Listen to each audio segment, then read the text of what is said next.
वही है, क्वेश्चंस जो है ना, जितने क्वेश्चंस है उसको ब्रेन स्टॉर्म करना बहुत जरूरी है। अगर ब्रेन स्टॉर्मिंग से क्या होता है कि आप ना कनेक्ट, जो थिंकर का ओपिनियन है या कीवर्ड्स है, कैसे उसको यूज करना है, तो वो अभी से डेवलप होगा, धीरे धीरे बिल्डअप होता है। तो वो वी शुड स्टार्ट है ना, अभी से शुरू करेंगे तभी कुछ आगे होगा। ठीक है ना। एक सेकंड, आई थिंक पेन थोड़ा सा चार्ज, जस्ट ए मिनट।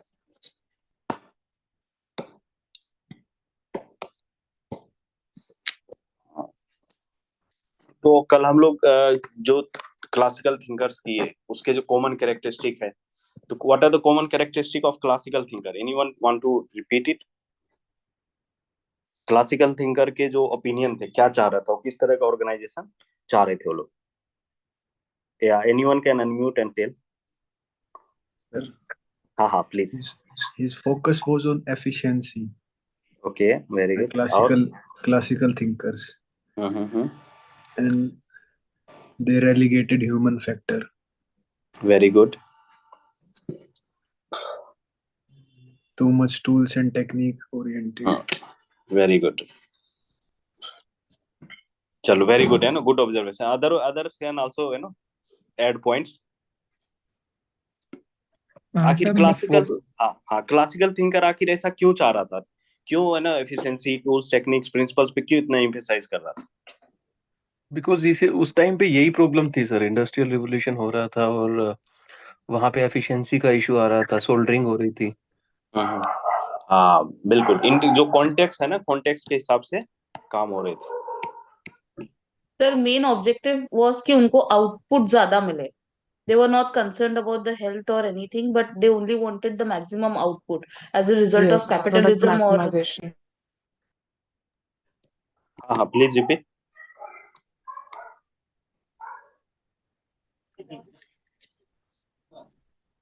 हाँ हाँ प्लीज, या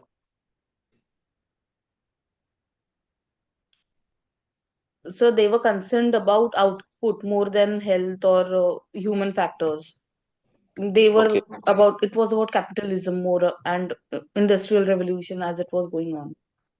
ठीक है, एक तो कॉन्टेक्स्ट है ना, context very good point. Context के हिसाब से हम क्या देख रहे हैं कि धीरे धीरे चेंजेस हो रहा है। कॉन्टेक्स्ट अगर मान लो, अगर कॉन्टेक्स्ट बदला, धीरे धीरे क्या सोसाइटी में प्रोस्पेरिटी आया। पहले क्या था सोसाइटी में, एक तो बैकवर्डनेस, पॉवर्टी, लिटरेसी। तो उस समय का जो इंडस्ट्रियल सोसाइटी था, सबका नीड क्या था? फिजियोलॉजिकल नीड था। फिजियोलॉजिकल नीड मतलब उसके बेसिक नीड्स पूरे नहीं हो रहे थे, तो they were ready to work for the money. Money, अगर किसी को पैसा दे दिया जाए, काम करने के लिए तैयार है। लेकिन प्रॉब्लम क्या हो रहा था, सब लोग जो काम कर रहे थे किसके आधार पे? रूल ऑफ थंब के हिसाब से। इनएफिशिएंसी था, वेस्टफुल एक्सपेंडिचर था। किसी भी काम करने का कोई एक स्टैंडर्डाइजेशन नहीं था, बेंचमार्किंग नहीं था, सोफिस्टिकेटेड तरीका नहीं था। तो इससे क्या हो रहा था, it was creating lot of difficulty in terms of productivity, है ना। तो मेन कंसर्न सोसाइटी का, जो इंडस्ट्रियल सोसाइटी का मेन कंसर्न, एफिशिएंसी कैसे इंप्रूव करें, प्रोडक्टिविटी कैसे बढ़े। तो वर्कर्स लोग क्या है कि ऑलरेडी बहुत घंटे काम कर रहे हैं, है ना, देवर वर्किंग फॉर मेनी आवर्स। तो अगेन वहां प्रॉब्लम क्या हुआ कि भाई अधिक घंटे तो और अधिक काम नहीं करा सकते। तो उसमें क्या है, पर आवर प्रोडक्टिविटी कैसे बढ़े, ऑर्गेनाइजेशन में जितने लोग हैं उनको कैसे मैक्सिमम आउटपुट या मैं उसका प्रोडक्टिविटी कैसे इंप्रूव करे।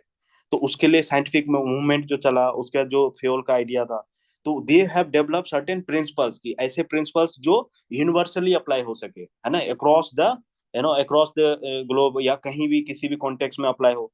तो अब क्योंकि ह्यूमन बीइंग डायनेमिक एस्पेक्ट है, ह्यूमन बीइंग क्या अपने साथ वैल्यूज लाता है, इमोशन, सेंटिमेंट्स लाता है। तो इसलिए उसको क्या किया, उसको कहा कि ये ह्यूमन एलिमेंट्स को, वैल्यू एस्पेक्ट ये सब को हटा के we should focusing on on the methods, tools, techniques, principles. तो principle became the determinant of the productivity, main factor जो डिसाइड करता था। लेकिन उससे अल्टीमेटली प्रॉब्लम क्या हो रहा है कि जो men, people were subjugated to machine methods, people were not given respect और treat, they were not treated, है ना, इन ए नाइस वे। तो अब लेकिन क्या हुआ, धीरे 1940 आते आते हमने क्या देखा, 1929 आते आते एक किनेसियन इकोनॉमिक्स आ गया, फिर वेलफेयर एरा का फेज शुरू हो गया, लोगों को वेलफेयर के लिए काम हुआ। धीरे धीरे इंडस्ट्रियल सोसाइटी में कई सारे वर्कर ये सब, है ना, प्रोस्पेरिटी समाज में आया, क्योंकि फिजियोलॉजिकल नीड्स पूरा हो जाएगा। तो फिजियोलॉजिकल नीड्स जैसे ही पूरा होता है तो आदमी क्या चाहता है, हाइयर ऑर्डर नीड्स की ओर जाता है। मैस्लो का जो हायरार्की ऑफ नीड्स पढ़ते हैं हम लोग, तो जितने भी थिंकर है, देखो जो थिंकर का आइडिया है ना, Maslow of hierarchy of need का जो लैडर है, उससे भी हम रिलेट कर सकते हैं। हाउ द मैस्लोज आइडिया, मतलब फिजियोलॉजिकल नीड था, तो टेलर फ्यूल बहुत सक्सेसफुल रहा, Gulick Urwick they were very successful in terms of their utility in the organisation.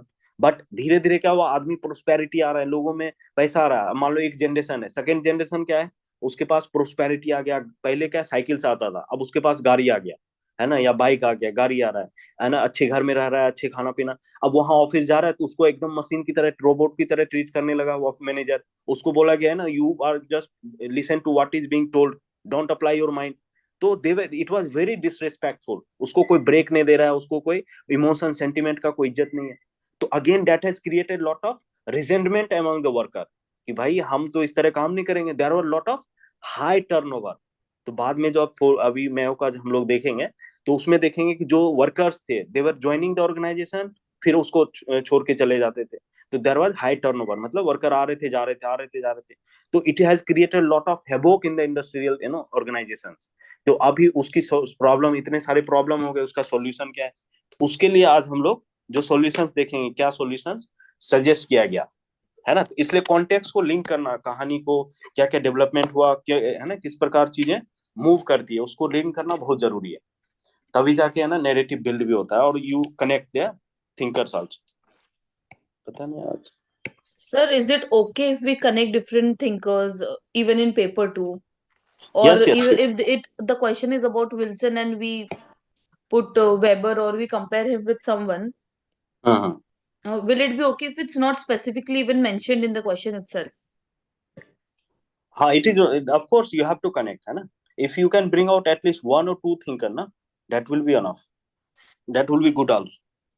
Because thinker रहने से क्या होता है कि एक ना पबेड का, अदरवाइज नॉर्मली हम लोग कमेंट क्या लिखते हैं कि राइट द जीएस, है ना, don't write GS type answer.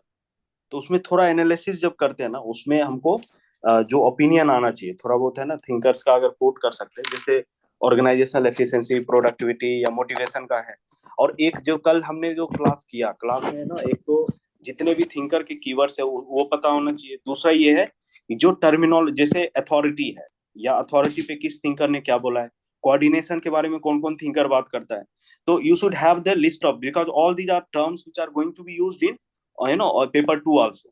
तो you should be very much familiar with the terminology, जितने भी टर्म्स है ना, उससे फेमिलियर होना जरूरी है। ठीक है। Okay, sir. ठीक है, any other doubt?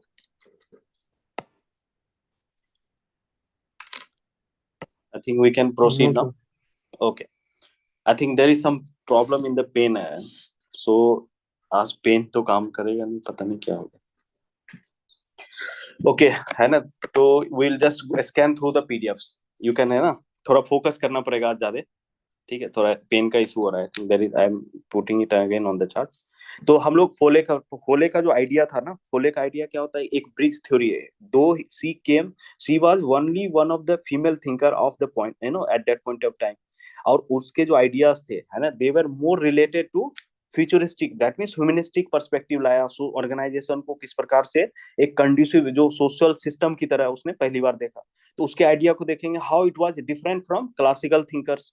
Okay, and then what are her main contributions. आखिर ऐसा क्या क्या मेन, जैसे कॉन्फ्लिक्ट है, अब तक क्लासिकल थिंकर क्या बोलता था, there should not be any conflict in the organisation, है ना, conflict is dangerous, conflict is, है ना, इट शुड बी अवॉइडेड। इसलिए क्या, बेटर ऑर्गेनाइजेशन करो, डिजाइन करो, प्रॉपरली डिजाइन होगा, ये होगा, तो उससे कॉन्फ्लिक्ट अवॉइड, कॉन्फ्लिक्ट से वेस्टेज होता है ना, काम एनर्जी से एनर्जाइज नहीं हो रहा है। दूसरा क्या, principal of power over power with क्या है, अथॉरिटी रिस्पॉन्सिबिलिटी में किस प्रकार उसने अलग अलग एस्पेक्ट दिया, कंट्रोल के बारे में, प्लानिंग। और तो उसके बाद में हम लोग why she is consider as a prophet of management, है ना, उसको प्रोफेट ऑफ मैनेजमेंट क्यों बोलते हैं। Her ideas were advance of her time, मतलब वो she was located in the classical phase, है ना, 1920s 30s में ही मान लो उसके थ्योरीज आ गए। लेकिन जो उसका रियल एप्लीकेशन आया, है ना, उसके जो कंट्रीब्यूशन थे, उसका इंपॉर्टेंस बाद में रियलाइज होता है। तो chronologically she belong to classical era, but philosophically she belong to human relation and behavioural era. Okay, and she was precursor to human relation, क्योंकि she given a completely different perspective to the organisational analysis. तो बिल्कुल अलग तरीके से organisation को देखा। हर ideas, है ना, उसको आइडियाज को हम लोग ये भी बोलते हैं यूटोपियन आइडियाज है। तो उसको एग्जामिन करना है, एग्जामिन मतलब उसको देखना है कि क्या सही है और क्या गलत है, क्या लिमिटेशंस भी थे उसके आइडियाज का। ठीक है, तो these are the simple question sir class में डालते हैं। तो फोले का जो इंट्रोडक्शन है, मेन हम लोग ये क्या देखते हैं, जो सोशियो साइकोलॉजिकल फैक्टर्स है ऑर्गेनाइजेशनल एनालिसिस में। अब तक क्या देखे कि भाई ह्यूमन बींग्स में ना man were not, human factor को बिल्कुल नेग्लेक्ट कर दिया गया, रेलिगेट कर दिया गया। तो यहाँ पे हम लोग क्या देख रहे हैं, ऑर्गेनाइजेशनल एनालिसिस में अभी तक टूल्स, टेक्निक्स, रूल्स, रेगुलेशन, इस पे फोकस है। ह्यूमन का जो सेंटिमेंट है, सोशियो साइकोलॉजिकल कंसर्न है, उसको बिल्कुल इग्नोर कर दिया गया, ओवरलुक किया गया। तो जो मैकेनिकल एंड फॉर्मल अप्रोच, इसलिए क्लासिकल थिंकर को बोलते हैं। तो इसने पहली बार socio psychological approach management, organisation को मैनेज करने में सोशियो साइकोलॉजिकल अप्रोच लेके आया। तो इसका मतलब क्या है, she wanted to also improve the efficiency and productivity of organisation, but her approach was different from classical approach. Classical वाले सब लोग बोलते थे, है ना, mechanical, formal, principle, tool, techniques, लेकिन अब क्या है, सोशियो साइकोलॉजिकल अप्रोच लगाओ। और उससे क्या है कि लोगों को, है ना, एज ए सोशल सिस्टम लाएंगे तो कॉपरेशन बढ़ेगा, कॉपरेशन बढ़ेगा तो टीम एक्टिविटी बढ़ेगा, प्रोडक्टिविटी ओवरऑल बढ़ेगा और ऑर्गेनाइजेशनल बेनिफिट होगा। तो उसका her emphasis was socio psychological factor, है ना, जहां पे एक एक पूरे एरिया में कॉन्टेक्स्ट क्या था, क्लासिकल एरा का डोमेन था, उसमें पूरा क्लासिकल थिंकर्स का डोमिनेंस था। But she philosophically belong to human relation और बिहेवियरल थिंकर्स। तो मेजर कंट्रीब्यूशंस जो है ना, व्हाट सी दो इंपॉर्टेंट उसका जो कंट्रीब्यूशन है, and this two you can quote in the introduction. जो क्या क्या है कि creative experience and dynamic organisation. तो you can always mention the name of book in the introduction और इन द कंक्लूजन पार्ट। तो what are the ideas, every thinker will come up with a certain books, how her ideas were published, they were published in these books, है ना, dynamic organisation and creative experience. Suppose you join a private organisation और public organisation, you come, you meet different individuals who are having different perspective, different backgrounds, and you come to, you experience something different, creative experience, है ना। तो कई organisational aspect को, जो dynamic aspect है उसको highlight किया डायनेमिक ऑर्गेनाइजेशन में। तो उसका जो आइडिया था, मेन कंट्रीब्यूशन क्या, और treat organisation as a social system. That means अभी तक क्या मैकेनिकल सिस्टम की तरह ट्रीट कर रहे थे, है ना, कॉग इन द व्हील की तरह लोगों को ट्रीट किया जा रहा है। तो लोग क्यों ऑर्गेनाइजेशन, है ना, people are joining the organisation to work, है ना, but people are not joining only to the work. देखो इंडस्ट्रियल ऑर्गेनाइजेशन में हम लोग देखें, जो इंडस्ट्रियलाइजेशन हुआ उसके बाद अर्बनाइजेशन आता है। अर्बनाइजेशन में क्या होता है, धीरे धीरे लोग अपने गांव से, रूरल एरिया से निकल के कहाँ जा रहे हैं, अर्बन एरियाज में जा रहे हैं, and they started working in the industrial organisation, and slowly slowly they fell alienated, है ना। धीरे धीरे क्या हुआ, उसका जो फैमिली है ब्रेक डाउन हुआ, there was break down of family system. Now all those people who came to urban areas और in industrial regions, they were kind of, उसको सोशल फीलिंग्स या इमोशनल नीड पूरा नहीं हो रहा था। So they were frustrated by the way the management was treating them. तो ultimately, people belong to society. तो organisation also belongs to the society. People want to, not only work, but they also want a way of life, है ना। तो वहां पे क्या है कि rather it is open system, dynamic जो इन्वायरमेंट है, लोगों का जो कंसर्न है ना, तो उसको भी हमें साथ स्ट्रक्चर प्रोसेस तो ठीक है, लेकिन उसमें हम ऑर्गेनाइजेशन में, as long as people are there, people have their own perspective, their own view point, their own ideology, तो क्या होगा, ऑर्गेनाइजेशन को हम as a family system, social system की तरह she will treat organisation as a social system. फिर dynamic group का concept है, ग्रुप डायनेमिज्म का, है ना। All of you have friends, all of you have been in the schools and colleges, you might have seen people have different behaviors, though all of you might be reading in different schools, all of your friends have been studying in the same class, same school, but their behaviors were different. So and तो organisation में क्या होता है, group में क्या होता है, कोई भी टीम वर्क होता है, कोई all of you might have done some project work में क्या होता है, you do some activity based, you are interdependent on each other, there are task which are divided, so everyone is interdependent, है ना। तो इंडिपेंडेंट नहीं है, जैसे कि टेलर क्या बोलता था, इंडिविजुअली ट्रीट करेंगे, individual should be basis of analysis, है ना। अब यहाँ पे क्या है कि टीम एक्टिविटी, टेलर बोलता था यूनियनिज्म नहीं होना चाहिए, ग्रुपबाजी नहीं होना चाहिए, लेकिन यहाँ पे क्या, ग्रुप डायनेमिक्स का बात, है ना, सोशियो साइकोलॉजिकल अप्रोच के आधार पे फोले ने बोलता है। ठीक है, तो सिचुएशनल फैक्टर भी इंपॉर्टेंट हो जाता है कि सिचुएशन कैसा है। अगर मान लो कोविड आ गया, कोरोना आ गया, या फ्लड आ गया, डिजास्टर आ गया, तो उसके हिसाब से लीडरशिप चेंज होगा, उसके हिसाब से जो ऑर्गेनाइजेशनल का रिस्पॉन्स होगा दैट विल बी डिफरेंट। तो ट्रेडिशनल व्यू जो क्या था, कंस्ट्रक्टिव, जो कॉन्फ्लिक्ट को लेके क्या था, कॉन्फ्लिक्ट इज डेंजरस, है ना, इट शुड बी अवॉइडेड। ठीक है, उससे लोगों में एनिमिटी, कॉन्फ्लिक्ट आता है, तो हमको कॉन्फ्लिक्ट को कैसे दबाना है, सप्रेस कर देना है, there should be compromise, domination होना चाहिए, लोगों के कॉन्फ्लिक्ट को क्या करना है, खत्म करना है दबा के, या उसको सप्रेस कर देना है। लेकिन जो कंस्ट्रक्टिव कॉन्फ्लिक्ट का idea, what is constructive conflict, देखो people are coming from different socio psychological background, है ना, they have their own differences, individual differences, और दैट इज इनएविटेबल। इनएविटेबल मतलब किसी भी ऑर्गेनाइजेशन में अगर 10 लोग हैं, 20 लोग हैं, 50 लोग हैं, तो they are bound to have the difference of opinion, है ना। In even in the class you all of you have different opinion about different things, there can not be one size fit all, है ना, सबका एक opinion हो नहीं सकता है। तो instead of suppressing it, let us debate it, let us have the circular process, let us एक दूसरे के ओपिनियन को जान के इंटीग्रेट करके कंस्ट्रक्टिव कॉन्फ्लिक्ट कैसे बनाया जाए, तो दैट इज द आइडिया। फिर कंस्ट्रक्टिव कॉन्फ्लिक्ट वही होता है कि एक पॉजिटिव अप्रोच, पॉजिटिव माइंडसेट होना चाहिए। अब जो कंस्ट्रक्टिव कॉन्फ्लिक्ट है, that was easy to say, but there are lot of difficulty in terms of achieving this, क्योंकि है ना लोगों का प्रॉब्लम क्या होता है कि है ना डोमिनेट करने का आदत होता है, मैनेजर है तो डोमिनेट करेगा वर्कर पे। तो अब जैसे कास्ट का कॉन्फ्लिक्ट है, यहाँ पे डेवलपिंग का कॉन्फ्लिक्ट है, तो even in international relations this idea of constructive conflict is applied, ठीक है। तो हम लोग मतलब यही है, कंस्ट्रक्टिव कॉन्फ्लिक्ट में हमें देखना है कि डोमिनेशन या कॉम्प्रोमाइज करने से प्रॉब्लम का, ये जो ट्रेडिशनल क्लासिकल अप्रोच था, डोमिनेट करो काम हो जाएगा, उससे सॉल्यूशंस नहीं आ रहे थे, है ना। डोमिनेशन करने से या कॉम्प्रोमाइज करने से लोगों का डिग्निटी हर्ट हो रहा है, तो डिस्प्यूट रिजॉल्व नहीं हो रहा है, वो पोस्टपोन्ड हो रहा है, they were just being postponed instead of being solve. तो इंटीग्रेशन एज ए अल्टरनेटिव उन्होंने सजेस्ट किया कि आपको जो भी प्रॉब्लम है ना, जैसे मान लो कि अभी रसिया यूक्रेन क्राइसिस चल रहा है, इजराइल फिलिस्तीन का इशू चल रहा है, तो रूट कॉज क्या है प्रॉब्लम का, you have to find it out. उसके बाद you have to develop gather all sort of information कि what are the information, related information, फिर हम प्रॉब्लम को समझेंगे। उसके बाद हम लोग क्या करेंगे, प्रॉब्लम जो लोगों का जो व्यू पॉइंट है, सारे ओपिनियंस को लेके एक्सेप्ट करके, तो एक सर्कुलर प्रोसेस से प्रॉब्लम को सप्रेस नहीं करना है, सारे bring all the problem into open, है ना, तभी तो डिस्कशन सॉल्यूशन हो पाएगा। जब तक प्रॉब्लम ही समझ में नहीं आया तो सॉल्यूशन फिट ही नहीं हो पाएगा, है ना। अब किसी भी साइड को कॉम्प्रोमाइज नहीं करना है, everyone's genuine concern should be taken into account, तो इंटीग्रेशन का एक आइडिया। लेकिन देयर आर लिमिटेशंस, बाद में क्रिटिसाइज करते हैं, जैसे इंडिया पाकिस्तान का जो कॉन्फ्लिक्ट है ना, जम्मू कश्मीर को लेके, तो एकदम रिजिडिटी है, they are no one is willing to accept anything against each other. तो वहां पे क्या है कि जैसे एग्जांपल बोलते हैं ना कि है ना, if same marriage of ideas, तो it is very difficult to achieve in the real life. तो ऑर्गेनाइजेशनल प्रॉब्लम क्या है, ऑर्गेनाइजेशन में भी कई डिस्प्यूट्स हो रहे हैं, मैनेजमेंट और वर्कर के बीच में, एम्प्लॉयर के बीच में। तो अभी यूके के अंदर क्या था, व्हाइट लेक काउंसिल बना था, उसमें क्या था, एम्प्लॉयर की तरफ से कुछ होगा और कुछ वर्कर्स के तरफ से होगा। तो सिमिलरली इंडिया में जो जेसीएम मैकेनिज्म बोलते हैं इसको, जेसीएम ज्वाइंट कंसल्टेंसी मैकेनिज्म, इसमें जो ग्रुप ए ऑफिसर्स हैं और बाकी नीचे के स्टाफ जो पब्लिक ऑर्गेनाइजेशन में होते हैं, तो they all sit together and try to resolve the problem, ठीक है।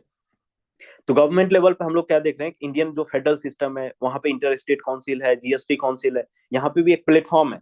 प्लेटफॉर्म पे क्या करते हैं, सारे स्टेट गवर्नमेंट एक साथ इकट्ठा होता है ना, they try to discuss each others concerns and then they try to resolve the conflict. Committee क्यों बनता है, ताकि सबके ओपिनियन लिया जाए, कॉन्फ्लिक्ट को रिजॉल्व किया जाए। जैसे फार्मर प्रोटेस्ट था, कमिटी सेटअप किया गया, they were negotiating with the farmers. So this is how, even if there are issues with regard to interstate conflict, तो interstate council, GST council, these are, example from the polity. तो वहां पे जैसे GST council है, that is again classical example. And how finally they have come up with the idea of GST, है ना, finally acceptable solutions आया और everyone is cooperating now. इससे है ना इनडायरेक्ट टैक्स काफी इंप्रूव हो गया। तो इवन इंटरनेशनल रिलेशंस में भी हम लोग देख रहे हैं, पीस कमिटी है, नेगोशिएशन है, कॉन्फिडेंस बिल्डिंग मेजर्स है। तो हम सोसाइटी में भी अलग अलग डोमेन में कंस्ट्रक्टिव कॉन्फ्लिक्ट के एप्लीकेशंस को देखते हैं apart from organisations. She gave कि देयर आर इंटीग्रेशन कब पॉसिबल है ना, there are some pre conditions. जैसे मान लो वर्ल्ड बैंक एड कंडीशनैलिटी लेकर आया, या एनपीएम को सक्सेस के लिए there are some pre conditions, rule of law होना चाहिए, है ना, स्टेबल पॉलिटिकल स्टेबिलिटी होना चाहिए, ट्रांसपेरेंसी होना चाहिए। तो उसी तरह इंटीग्रेशन अगर अचीव करना है ऑर्गेनाइजेशन में, तो there are certain pre conditions. What are those pre conditions, कि लोगों का high, there should be high level of knowledge, intelligence, people should be intelligent enough to understand each others concerns, है ना, they should be able to discriminate the different symbols, people are reacting in a different way, facial expressions कैसे हैं, उसका behaviour कैसे है। तो those who is integration करना इतना आसान नहीं है। तो that means there are issues of the people should have high level of knowledge, they should have high level of intelligence, and then they should be able to distinguish between different symbols. So it is not always possible. There are a lot of barriers क्या क्या है. तो again this is important. This is how you criticize the Foley ideas. कि for criticism क्या है कि भाई act of leadership normally किसके आधार पे होता था क्लासिकल एज में, डोमिनेशन के हिसाब से, पोजीशन के हिसाब से, है ना, हायरार्कियल रिजिड सिस्टम जो था. सोसाइटी का टेंडेंसी क्या होता है कि जो कमजोर होता है उसको दबा के रखो, उसके ऊपर डोमिनेट करके रखो. तो सोसाइटी का भी फैक्टर, ऑर्गेनाइजेशन का भी factor, leadership quality, these are obstacle, barriers to integration. फिर प्रिंसिपल ऑफ पावर, यानी पावर जो वेबर ने देखा, पावर को किस प्रकार, है ना, लेजिटिमेट पावर को अथॉरिटी बोला, है ना, लेजिटिमेट जो होता है. तो पावर अब क्या, अब पावर, अब तक पावर को डोमिनेंस के फॉर्म में देखा गया, domination, exercise of domination, that was Weber's idea.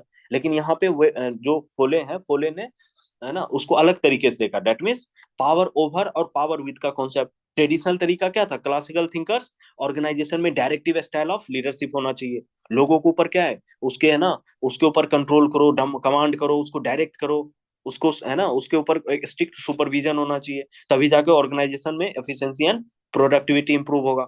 That was idea, but that was rejected by MP Follett. Follett what she is talking, she is talking power with होना चाहिए. Power with मतलब everyone should work as a team, है ना, manager should be part and parcel of the working class, है ना. ऐसा नहीं कि there is a segregation, difference नहीं होना चाहिए. तो न्यू ह्यूमन रिलेशनिस्ट बाद में इन सारे आइडियाज को इनकॉर्पोरेट करता है. What will she PMT thinkers है, participative management thinkers, common uniform बना दिया सबके लिए. सारे ऑर्गेनाइजेशन के जितने लोग एक यूनिफॉर्म पहन रहे हैं, एक साथ कैंटीन में खाना खा रहे हैं. तो this is how you relate, interpersonal relationship पे फोकस करेंगे बाद में. तो यू नो, पावर विथ मतलब they will not dominate but they are part of the team, है ना. डिसीजन मेकिंग सर्कुलर प्रोसेस से हो रहा है, सब लोग आपस में एक दूसरे को कोऑपरेट कर रहे हैं, बेटर अंडरस्टैंडिंग है. कोअर्सिव पावर नहीं है, बल्कि हम एक दूसरे को एक कंडीसिव एटमॉस्फेयर क्रिएट कर रहे हैं ऑर्गेनाइजेशन के अंदर. एवरीवन इज वर्किंग टुगेदर, है ना. पावर विथ से, पावर ओवर से क्या होता है, लोगों का सेल्फ एस्टीम इम्पैक्ट होता है. जैसे मान लो अगर किसी ऑर्गेनाइजेशन में गए, you are being directed, commanded and you are not being heard, there is lack of, you know, directive style of leadership, democratic नहीं है, तो आपके ओपिनियन नहीं सुना जा रहा है, people will get upset with the that kind of environment. तो दैट इज इशू, ठीक है. Power with is better alternative.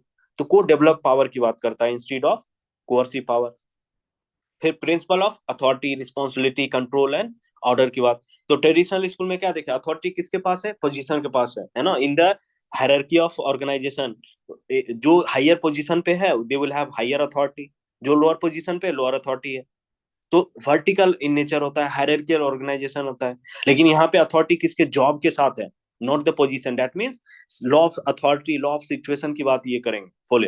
ये पोजीशन पे नहीं होता है, बल्कि जैसे मान लो डिजास्टर आ गया, है ना, या कोविड आ गया, या कोई वॉर लाइक सिचुएशन आ गया, या कॉन्फ्लिक्ट आ गया, टेरर अटैक हो गए, तो सिचुएशन क्या डायनेमिक है. तो again this idea of Follett, there are limitations but will discuss later. तो लेकिन what is her idea, law of authority, law of situation, है ना. तो जॉब किसे परफॉर्म, पोजीशन के हिसाब से नहीं, बल्कि सिचुएशन के हिसाब से आपको डिटरमाइन करना पड़ेगा. तो इसमें कैसा स्ट्रक्चर चाहिए, पिरामिडिकल स्ट्रक्चर से काम नहीं होगा. We need the flatter structure, matrix like structure, बाद में जो क्रिस अर्गारिस बात करता है, ठीक है. तो उसके क्यूमुलेटिव अथॉरिटी की बात करता है. सारा अथॉरिटी क्या मिल मिल के एक एक करके ऊपर करके, है ना, सब लोग इंटीग्रेटेड है. पहले क्या होता था कि एक्सक्लूसिव अथॉरिटी होता था, बी को एक्सक्लूसिव है, जो हायरार्की है ना, डायग्राम बना हुआ है. तो हम देखते हैं ऊपर से लेके पूरा पिरामिडिकल स्ट्रक्चर में हायरार्की क्या है, ऊपर से जो पावर है ना, पावर ऊपर वाले authority, higher authority exclusive power enjoy कर रहा है. तो लेकिन यहाँ पे इंटरडिपेंडेंसी है. बाद में जो बर्नार्ड बात करेगा, एक्सेप्टेंस ऑफ अथॉरिटी, यानी दैट मीन्स अथॉरिटी ऐसा अपीयर होता है कि सीनियर के पास है, लेकिन actually the, you no, authority lies with the subordinate. Authority exercise होगा तभी तो अथॉरिटी है. पावर दे दिएगा, मान लो फॉर एग्जांपल कि किसी भी ऑर्गेनाइजेशन में, है ना, superior gives order and but subordinate do not follow it. तो उससे क्या होगा कि रियल अथॉरिटी डिसीजन लेना, करना नहीं करना, कितना करना, कहीं ना कहीं. तो दैट एक alternative perspective Chester Barnard detail में किया, है ना. एक्सेप्टेंस अथॉरिटी है या फिक्शन ऑफ अथॉरिटी है, तो अथॉरिटी को डीमिस्टिफाई किया, ठीक है. तो she will reject the position based authority, classical idea जो पोजीशन बेस्ड था. तो सिविल आल्सो जो कंसेप्ट था ना कि authority lies with the job, stays with the job, तो दो ideas have been rejected by her. अब यहाँ पे क्या है, जॉब उसके पास फंक्शनल अथॉरिटी का बात किया. फंक्शनल अथॉरिटी मतलब कोई भी अगर सिचुएशन है उसमें जिसको फंक्शनल नॉलेज है, those who having the situational factors के हिसाब से, अगर मान लो उस सिचुएशन में जिसके पास नॉलेज होता है, कई बार है ना क्राइसिस लाइक सिचुएशन में हम क्या देखते हैं, जो नॉलेजेबल पर्सन है, जो स्किल्ड इंडिविजुअल है, they are able to resolve the problem and he becomes the leader. तो that is the functional knowledge that individual should have the. ऐसा नहीं कि हायर प्रमोट हो गया, सीनियर लेवल चल गया, that is the leader. Leader वो नहीं होता। फंक्शनल नॉलेज होना चाहिए और सिचुएशनल फैक्टर, उसके प्रॉब्लम सॉल्विंग स्किल होना चाहिए, that individual should have the that skills to resolve the problem. ठीक। तो उसमें हम लोग क्या देख रहे हैं, इंटरवुवेन है, एक्सक्लूसिव नहीं हो सकता है। स्ट्रक्चर, अथॉरिटी, फंक्शन, ये सब इंटर रिलेटेड कॉन्सेप्ट है। तो there are lot of inter relation, superior subordinate के बीच में बेटर रिलेशनशिप होना चाहिए, क्योंकि नॉलेज तो सिर्फ सुपीरियर के पास है नहीं। आजकल people are highly expert and trained, lot of knowledgeable people are entering even at the bottom level of organisation. ठीक। तो क्यूमुलेटिव पावर या क्यूमुलेटिव अथॉरिटी की बात करता है इंस्टीड ऑफ सिंगुलर अथॉरिटी, है ना। तो यहाँ पे एक्सक्लूसिव अथॉरिटी ना, बल्कि एक कंडीशन है ना, क्यूमुलेटिव अथॉरिटी की बात करते थे फ्योले। फिर फंक्शन बेस्ड स्ट्रक्चर, मतलब जैसे matrix like, team like structure होना चाहिए, पार्ट सबका पार्टिसिपेशन जरूरी है डिसीजन मेकिंग में, डेमोक्रेटिक ऑर्गेनाइजेशन की बात है ना, एमपी फोले करते हैं। रिस्पॉन्सिबिलिटी का भी, रिस्पॉन्सिबिलिटी क्या होना चाहिए, क्यूमुलेटिव होना चाहिए। ठीक। और बाकी कंट्रोल है, ऑर्डर है, इस पे भी कंट्रोल पे क्या बोला कि कंट्रोल कैसा, स्टिक सुपरविजन क्लासिकल लोग बोलता था, पोजीशन के हिसाब से होगा, लेकिन सी टॉक डिफरेंट। सिचुएशनल कंट्रोल होना चाहिए, फैक्ट कंट्रोल होना चाहिए इंस्टीड ऑफ मैन कंट्रोल। तो मैन कंट्रोल से क्या होता है, पीपुल फील अंडरमाइंड, उसका है ना सेल्फ रिस्पेक्ट हर्ट होता है। तो you are controlling the situation becomes the authority, law of situation. Situation will control, functional control या सिचुएशनल कंट्रोल या fact control instead of man control, ये आइडिया उन्होंने डिस्कस किया। ऑर्डर में क्या देखते हैं, ही विल आल्सो रिजेक्ट कि भाई और order flows from situation not from the position, है ना। तो लॉ ऑफ सिचुएशन का आइडिया उन्होंने दिया कि भाई एक सिचुएशन क्रिएट हुआ, एवरीवन शुड कम टू, है ना, and they should take the authority, take the command from the situation. Crisis like situation है, तो जो भी है, मान लो पीएम गति शक्ति है, तो सारे डिपार्टमेंट आपस में क्या कर रहे हैं, कोऑपरेट कर रहे हैं, इंटरलिंकेज हो गया, कोऑर्डिनेशन बेटर हो रहा है। जो जिस समय जो डिपार्टमेंट का नीड ज्यादा हो रहा है, they are responding based on situation, based on the, जैसे डिले हो रहा है, इनोवेशन की जरूरत है, तो साइंस टेक इन्वायरमेंट, है ना, मिनिस्ट्री एक्टिव हो जाएगा। तो अलग अलग, that means situation will determine situation, that is a law of situation. Situation based order होना चाहिए, ऑर्डर किसी पर्सन के द्वारा नहीं, बल्कि सिचुएशन ऑर्डर को, है ना, ऑर्डर दे। तो सिचुएशन से सबको अपना अपना ऑर्डर ले ले, इससे किसी सुपीरियर और सबऑर्डिनेट का फीलिंग नहीं रहेगा। डीपर्सनलाइज, है ना, ऑर्डर होना चाहिए। फिर लीडरशिप में भी तीन तरह का नॉर्मली होता है, leadership by position, leadership by person and leadership by function. तो उसमें क्या होता है, पोजिशनल अथॉरिटी होता है, यानी अगर मान लो सुपीरियर है, आईएएस ऑफिसर है ना, डीएम बन गया, तो he is leader of the district, normally based on position. तो कई लोग क्या होता है, लीडरशिप बाय पर्सन क्या होता है, charismatic authority, Gandhi, he was not the prime minister, he was not the president, but he was exercising lot of authority because of his charisma, है ना। करिश्मेटिक लीडरशिप जो हो गया, वो कंसेप्ट हो गया। ठीक है। तो करिश्मेटिक अथॉरिटी का कॉन्सेप्ट हो गया। फिर प्लानिंग एंड थर्ड होता है लीडरशिप बाय फंक्शन। तो फंक्शन के जो अभी लॉ ऑफ सिचुएशन पढ़ा, लॉ ऑफ सिचुएशन और सिचुएशन से क्या होता है, जो पार्टिकुलर सिचुएशन में जो प्रॉब्लम को सॉल्व कर सकता है, he will become the leader. He know, तो लीडरशिप कॉन्सेप्ट भी एकदम डायनेमिज्म, लीडरशिप कैसे डायनेमिक तरीके से इन्होंने इंटरप्रेट किया। फिर प्लानिंग एंड कोऑर्डिनेशन है। तो प्लानिंग क्या, हमेशा पीओसीसी, पीओ पोस्ट को सब क्या देखे, प्लानिंग तो हर जगह इंपॉर्टेंट है ना। तो मैनेजरियल क्लासिकल हिसाब से क्या, प्लानिंग बहुत इंपॉर्टेंट। तो सेंट्रलाइज प्लानिंग होता था, वहां फेलियर किया, क्यों, क्योंकि कोऑर्डिनेशन नहीं हो पा रहा था, टॉप डाउन अप्रोच था। तो but she talked policy of reversal की तरह, या that means there should be decentralise bottom up planning, है ना, बॉटम अप प्लानिंग। जैसे आजकल प्लानिंग कमीशन से हम लोग कहाँ चले गए, नीति आयोग पे चले गए। ठीक है। तो दैट आइडिया, नीति आयोग की तरफ हम लोग कैसे बॉटम अप प्लानिंग होना चाहिए, ग्रास रूट लेवल पे, है ना, प्लानिंग होना चाहिए। तो अब 73rd amendment, 74th amendment, you again relate the following idea into urban local governance है या पंचायती राज है, उसमें भी हम लोग यूज करेंगे। तो कोऑर्डिनेशन का ही तो प्रॉब्लम चल रहा है, ग्रास रूट लेवल पे जो डिमांड है लोगों का, पीपुल वांट टू पार्टिसिपेट, तो उसके लिए decentralisation, delegation of power, decentralisation of power हो रहा है। प्लानिंग अब क्या, बॉटम अप इंटीग्रेशन हो रहा है, ग्रास रूट से टॉप तक। तो प्रगति है इनिशिएटिव, माइगॉव इनिशिएटिव, लोगों से डायरेक्ट फीडबैक लिया जा रहा है। तो प्लानिंग क्या, टॉप डाउन सेंट्रलाइज अप्रोच को सी रिजेक्टेड इट। फिर कोऑर्डिनेशन क्या होता है, harmonious ordering of the parts, जितने भी ऑर्गेनाइजेशन अलग अलग पार्ट सब पार्ट्स हैं, उसके बीच में आपस में क्या होना चाहिए, कोऑर्डिनेशन होना चाहिए, म्यूचुअल कोऑर्डिनेशन होना चाहिए, coordination at early stage, coordination. तो कोऑर्डिनेशन के लिए इंपॉर्टेंट इन्होंने 3-4 तरीके दिए कि भाई अर्ली स्टेज पे कर दो सब, एक नेगोशिएशन, एक चैनल बना दो, तरीके बता दो। फिर रेसिप्रोकल फिनोमेना, इट्स ना two way process, coordination interdependency दिखाता है। कंटिन्यूअस क्यों है, क्योंकि coordination is not A one time phenomena, आपको जितना जब तक प्रोसेस चलता रहेगा कोऑर्डिनेशन करना ही पड़ेगा। तो coordination again it became bit different from the earlier perspective. जो गुलिक एंड अर्विक ने भी कोऑर्डिनेशन पे बात किया कि कोऑर्डिनेशन हायरार्की के थ्रू करो, कमिटी बना दो। तो यहाँ पे थोड़ा सा एक डायनेमिक एस्पेक्ट, मतलब ऑर्गेनिज्म, जो ऑर्गेनाइजेशन के अंदर ऑर्गेनिज्म लेके आया, डायनेमिज्म लेके आया, है ना। Full she her interpretation was different, physical structure की तरह ऑर्गेनाइजेशन को ट्रीट नहीं कर रहे हैं। Organisation is not a network of position और set of positions, but it is group of individuals who are working in a formal setup. ठीक है, तो ये हो गया। फिर अब जो है इतने अच्छे कंट्रीब्यूशंस हैं फुले के, लेकिन क्रिटिसिज्म तो हर किसी का होगा। आइडियलिज्म है ना, आइडियलिज्म इतना ज्यादा ऑर्गेनाइज, उसमें आइडियलिज्म दिखता है, एम्पेरिकल एविडेंस नहीं है, वैलिडिटी कैसे प्रूव करोगे, बेस्ड ऑन नॉर्म्स, अपना एक्सपीरियंस के हिसाब से सी, है ना, she came up of her theory. तो सिंपलिस्टिक है अबाउट ह्यूमन बीइंग की, है ना, कि हर कोई इंसान जो है रिस्पॉन्सिबिलिटी लेने के लिए तैयार है ना। People will not misuse the responsibility, they are responsible, they will not misuse the power. तो डेट इज द, और म्यूचुअल कंसेंसस बनाना आसान है, लोगों को समझाना आसान है, people are knowledgeable, people are ready to cooperate. तो that idea was very much idealistic in nature, है ना। आदमी there, her ideas were very simplistic view about the human being. Okay, and resolution of conflict किस 3 तरीका बताया। Integration, again we have discuss कि integration possible, कई बार consensus build करना मुश्किल है ना। पीपुल विल हैव, जैसे इजराइल फिलिस्तीन है, यूक्रेन क्राइसिस है, कश्मीर का कॉन्फ्लिक्ट है, तो again it is very difficult to build the consensus. ठीक है, तो यहाँ पे क्या देख रहे हैं कि एनार्की, केओस, इंस्टेबिलिटी चारों तरफ है। लेकिन अब जो her idea is also again it is not possible to have the solutions through the integration in all situations. ठीक है, जैसे सर्विस सेक्टर वहां हो सकता है, लेकिन जो क्लासिकल ऑर्गेनाइजेशन का भी इंपॉर्टेंस, जो अभी पनीता था या एलियट ने, they have also highlighted how bureaucratic big organization need bureaucratic type of system of organization. फिर ऑर्गेनाइजेशनल एनालिसिस एंड अप्रोच में हम लोग क्या देख रहे हैं, she was normative, based on her experience she come up with her model, based on experience, based on her experience in the social work. तो NGO के अंदर ग्रुप में क्या होता है, इनफॉर्मल ग्रुपिंग होता है ना, वहां पे टीम एक्टिविटी होता है, म्यूचुअल अंडरस्टैंडिंग होता है, इंटरडिपेंडेंसी होती है, सिचुएशन के हिसाब से काम करता है। तो that is reflected in the her in the theory that she pronounce.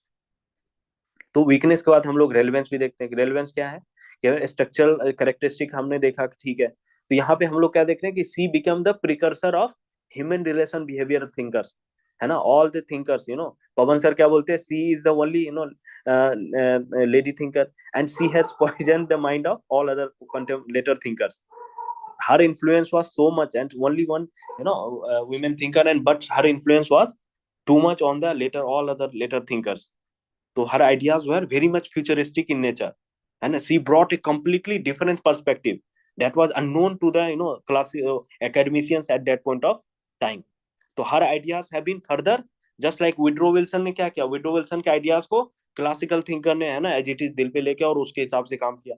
फिर जो फोले का आइडिया था, फोले का idea human relation, neo humanist या behavioural thinkers, they will come up with her ideas will influence the all other later thinkers. तो वो एक सबसे बड़ा इम्पैक्ट रहा रेलेवेंस में। तो सोशियो साइकोलॉजिकल फैक्टर है, मायो बताएगा, that is the most important determinant of productivity. It is not the principle which is the main determinant, but it is the socio-psychological factor that is the main determinant of productivity. फिर organization है, ये social system है, Barnard क्या बोलता है, cooperative social system. तो again Barnard is taking clue from the M P Follett. फिर Chris अर्गारिस और, है ना, मैट्रिक्स स्ट्रक्चर का बात करता है, थ्योरी वाइज जो मैकग्रेगर का है, तो they again function based structure की बात करता है। सिचुएशनल लीडरशिप जो कंटीजेंसी थ्योरी करेंगे, again they are influenced by Follett डायजा। तो फोले का तो इन्फ्लुएंस एप्लीकेशन तो अभी जितने भी आइडियाज हम लोग अभी लेटर अभी करेंगे, all are influenced by the M P Follett's idea. ठीक है, तो उसमें हम लोग क्या थे, जितने भी लेटर थ्योरेटिकल डेवलपमेंट है, दे आर इन्फ्लुएंस। तो डायनेमिक एस्पेक्ट को हाईलाइट किया। तो सॉफ्ट अप्रोच ऑर्गेनाइजेशन में क्या होता है, आजकल जो ह्यूमन रिलेशन बेस्ड ऑर्गेनाइजेशन है, specially in the contemporary time, it is very much nowadays we have temporary organizations, matrix like structures, so she brought a different perspective, feminist perspective भी है ना। पोस्ट मॉडर्निज्म क्या होता है, there is no one size fit all approach, there are multiple ways to find that truth. तो जैसे हम लोग इंडियन फिलोसफी में अनेकांतवाद पढ़ते हैं, तो there is no one size fit all formula, ठीक है। तो पोस्ट मॉडर्निज्म में भी फोले के आइडियाज को इनकॉर्पोरेट किया। तो यहाँ हम लोग क्या देख रहे हैं कि स्ट्रक्चरल कैरेक्टरिस्टिक जो है, इसका जो मेन फोकस क्या था, बिहेवियरल कैरेक्टरिस्टिक पे, यानी people, how people are behaving, how why people, there is conflict, how conflict can be resolve, what is the sir mindset of. हाँ प्लीज। सर फेमिनिस्ट पर्सपेक्टिव क्या था? फेमिनिस्ट जो है ना, सोशियो साइकोलॉजिकल जो perspective, या एक कंड्यूसिव इन्वायरमेंट होना चाहिए, डोमिनेशन नहीं होना चाहिए, सॉफ्ट पावर। जो फेमिनिस्ट में क्या होता है नॉर्मली, है ना, कि एग्रेसिव एग्रेशन या डायरेक्टिव कमांड कंट्रोल, इस तरह का पर्सपेक्टिव क्या मैस्कुलिन पर्सपेक्टिव है ना। तो यस सर। फेमिनिस्ट में एक अल्टरनेटिव व्यू पॉइंट, जहाँ कंड्यूसिव को है ना, कॉपरेशन, इंटरडिपेंडेंसी वाला पर्सपेक्टिव फुले ने लेके आया, ठीक है। ओके पावर ओवर का बदले पावर विथ वाला जो कॉन्सेप्ट है, दैट इज आल्सो तो सिमिलर। तो वो सारे आइडियाज कहीं ना कहीं फिर बाद में जाके जितने भी फेमिनिस्ट थिंकर हैं, दे आर इन्फ्लुएंस। उसके रेंसिस लिकट है, जितने भी थिंकर्स हैं, मैनेजमेंट स्कूल्स हम लोग सब देख रहे हैं, they all will be influence by Taylor, M P Follett's idea. Network governance में भी हम लोग सेल्फ ऑर्गेनाइजिंग नेटवर्क की बात करते हैं, सोशल स्ट्रक्चर की बात करते हैं, इंस्टीड ऑफ नेटवर्क में क्या होता है, इंटरडिपेंडेंसी होता है ना। इंस्टीड ऑफ फिजिकल पूरा पिरामिडिकल स्ट्रक्चर तो आजकल हो नहीं सकता है। तो innovation, competition, quality of service अगर इंप्रूव करना है, जैसे मान लो इसरो के अंदर क्या है, पूरी टीम एज ए टीम दिखता है वहां पे, ऐसा नहीं कि सुपीरियर ऊपर बैठा हुआ है नीचे में अलग है, एकदम साइंटिस्ट एज ए टीम है ना काम करता है। तो that is Follett, that's why Peter Drucker remark one, she was the prophet of management, है ना। She was able to predict what is going to what should be the nature of future organization theories, है ना। उसके ideas को हम लोग एकदम gold mines भी बोलते हैं, है ना, गोल्ड माइंस, माइन बोलते हैं, MINE, है ना, डी लिखा हुआ है। तो gold mine of suggestions, her ideas were further extensively it was realise कि उसके आइडियाज को और अधिक रिसर्च करें। तो there are lot of things to be understood of the organization, ठीक है। फिर डेलिबरेटिव डेमोक्रेसी है, even in the contemporary time what we see, there are lot of citizen centric governance की बात हम लोग कर रहे हैं। ट्रांसपेरेंसी, अकाउंटेबिलिटी कैसे आएगा, पार्टिसिपेशन बात करें, लोगों के साथ मिलकर काम करना है, कोलैबोरेटिव अप्रोच होना चाहिए, ठीक है। तो जितने भी अभी कंटेम्पररी जो इनिशिएटिव है, रिफॉर्म मेजर्स है, they all are link to M P Follett's idea, many of the ideas which are connected, sir ठीक है। हाँ हाँ please. Sir how she was linked to post modern approach? हाँ पोस्ट मॉडर्न इसलिए कि जैसे लॉ ऑफ सिचुएशन बोलती है ना। तो लॉ ऑफ सिचुएशन क्या है, there is no one size fit all formula, situation will determine who will do what, है ना, everyone will take the order from situation. तो दैट मीन्स फिनो मतलब सिचुएशन चेंज होगा तो अथॉरिटी भी चेंज होगा, है ना, ऑर्डर भी चेंज हो जाएगा, सब कुछ चेंज हो रहा है। तो पोस्ट मॉडर्निज्म क्या था, मॉडर्निज्म क्या बात करता है, ग्रांड नैरेटिव्स, है ना, one size fit all formula, one best way of doing things, that is modernism. और पोस्ट मॉडर्निज्म होता है जो वन बेस्ट वे को रिजेक्ट करता है, वन साइज फिट ऑल को रिजेक्ट करता है, देयर आर मल्टीपल वेज, जो मेथोडोलॉजिकल प्लुरलिज्म हमने थर्ड कॉन्फ्रेंस में देखा। तो that is also similar to that. तो यहाँ पे तो कितना डायनेमिज्म आ गया, एमपी फोलो कितना डायनेमिक एस्पेक्ट की बात करता है, लीडरशिप को, पोजीशन को, पावर को। तो डायनेमिक, ये ही पोस्ट मॉडर्निज्म से लिंक, ठीक है। सर ओके, हाँ हाँ प्लीज। मॉडर्निज्म और फिर क्लासिकल में क्या डिफरेंस है? जैसे आपने मॉडर्निज्म में बोला कि one size fits all and ये सब है। मॉडर्निज्म ना सोशियोलॉजिकल एक कंसेप्ट है। तो जो 20th सेंचुरी का जो फर्स्ट हाफ बोलते हैं ना, 1960s के बाद पोस्ट मॉडर्निज्म आता है, जब हम जो वेस्ट क्या बोलता था, west is best, rest is bad, है ना। तो ट्रूमैन को जो प्लान था, या वेस्ट सोचता था जो हमारे पास west is, western model is the best model, वही परफेक्ट। तो वो मॉडर्निस्ट आइडिया है। Modernist idea, all the theoretical development which were influenced by modernist thinker। Pub ad में हम लोग ऐसे मॉडर्निज्म पढ़ते नहीं है, नॉर्मली सोशियोलॉजी या पॉलिटिकल साइंस में पढ़ाया जाता है। तो 1960 70s के बाद रियलाइज हुआ कि इतना डायनेमिक है, जैसे अनेकांतवाद फिलोसफी क्या है, ट्रूथ जानने के कई तरीके हैं, उसी तरह पोस्ट मॉडर्निज्म बोलता है कि, है ना, जैसे एंटी डेवलपमेंट थेसिस आया, तो बोलता है कि डेवलपमेंट का एक तरीका नहीं है, there are multiple ways to develop, तो अल्टरनेटिव्स कई सारे हैं। तो that is the post modernism, ठीक है।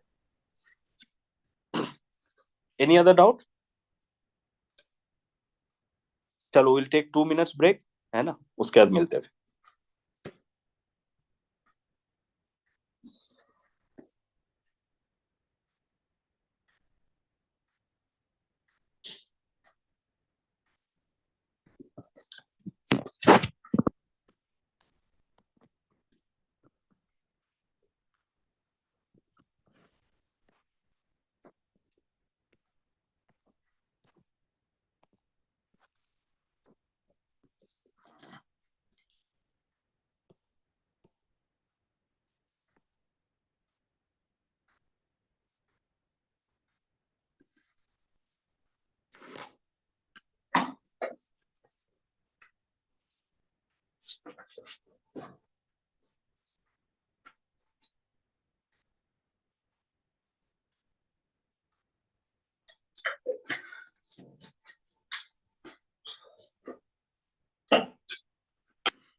Okay, can we begin now? Sir, I have a request, sir. Like, if you could please use a little bit more English. Normally, I'm comfortable in Hindi, but I'm finding the constant language change very अच्छा अच्छा, disorienting. okay okay, हाँ, Yeah. नहीं नहीं नहीं, very Sorry, good. sir, because normally I don't No speak no, Hindi, so like it's okay, it's I'm okay, है finding ना? it very disorienting. Yeah, thank you so much, sir. ठीक Yeah, है ठीक है, yeah, thank you, हाँ, sir. Very good, है ना? तो ये पता नहीं चलता है ना, समटाइम्स इट बिकम्स, जी एक सर, फ्लो like आ जाता है normally तो हिंदी में बात करने में प्रॉब्लम नहीं है, बट पहली बार like ये हिंदी अच्छा, क्लास में I'm technical, sitting, so yes I'm yes, finding it very disorienting. No Yeah, issue, thank you so much, sir. Really okay appreciate it. Okay, thank you. ठीक है, एनी अदर डाउट है ना? Will, I think pen is working now, will have the, थोड़ा detail में चलते हैं हम लोग, थोड़ा स्पीड में करेंगे।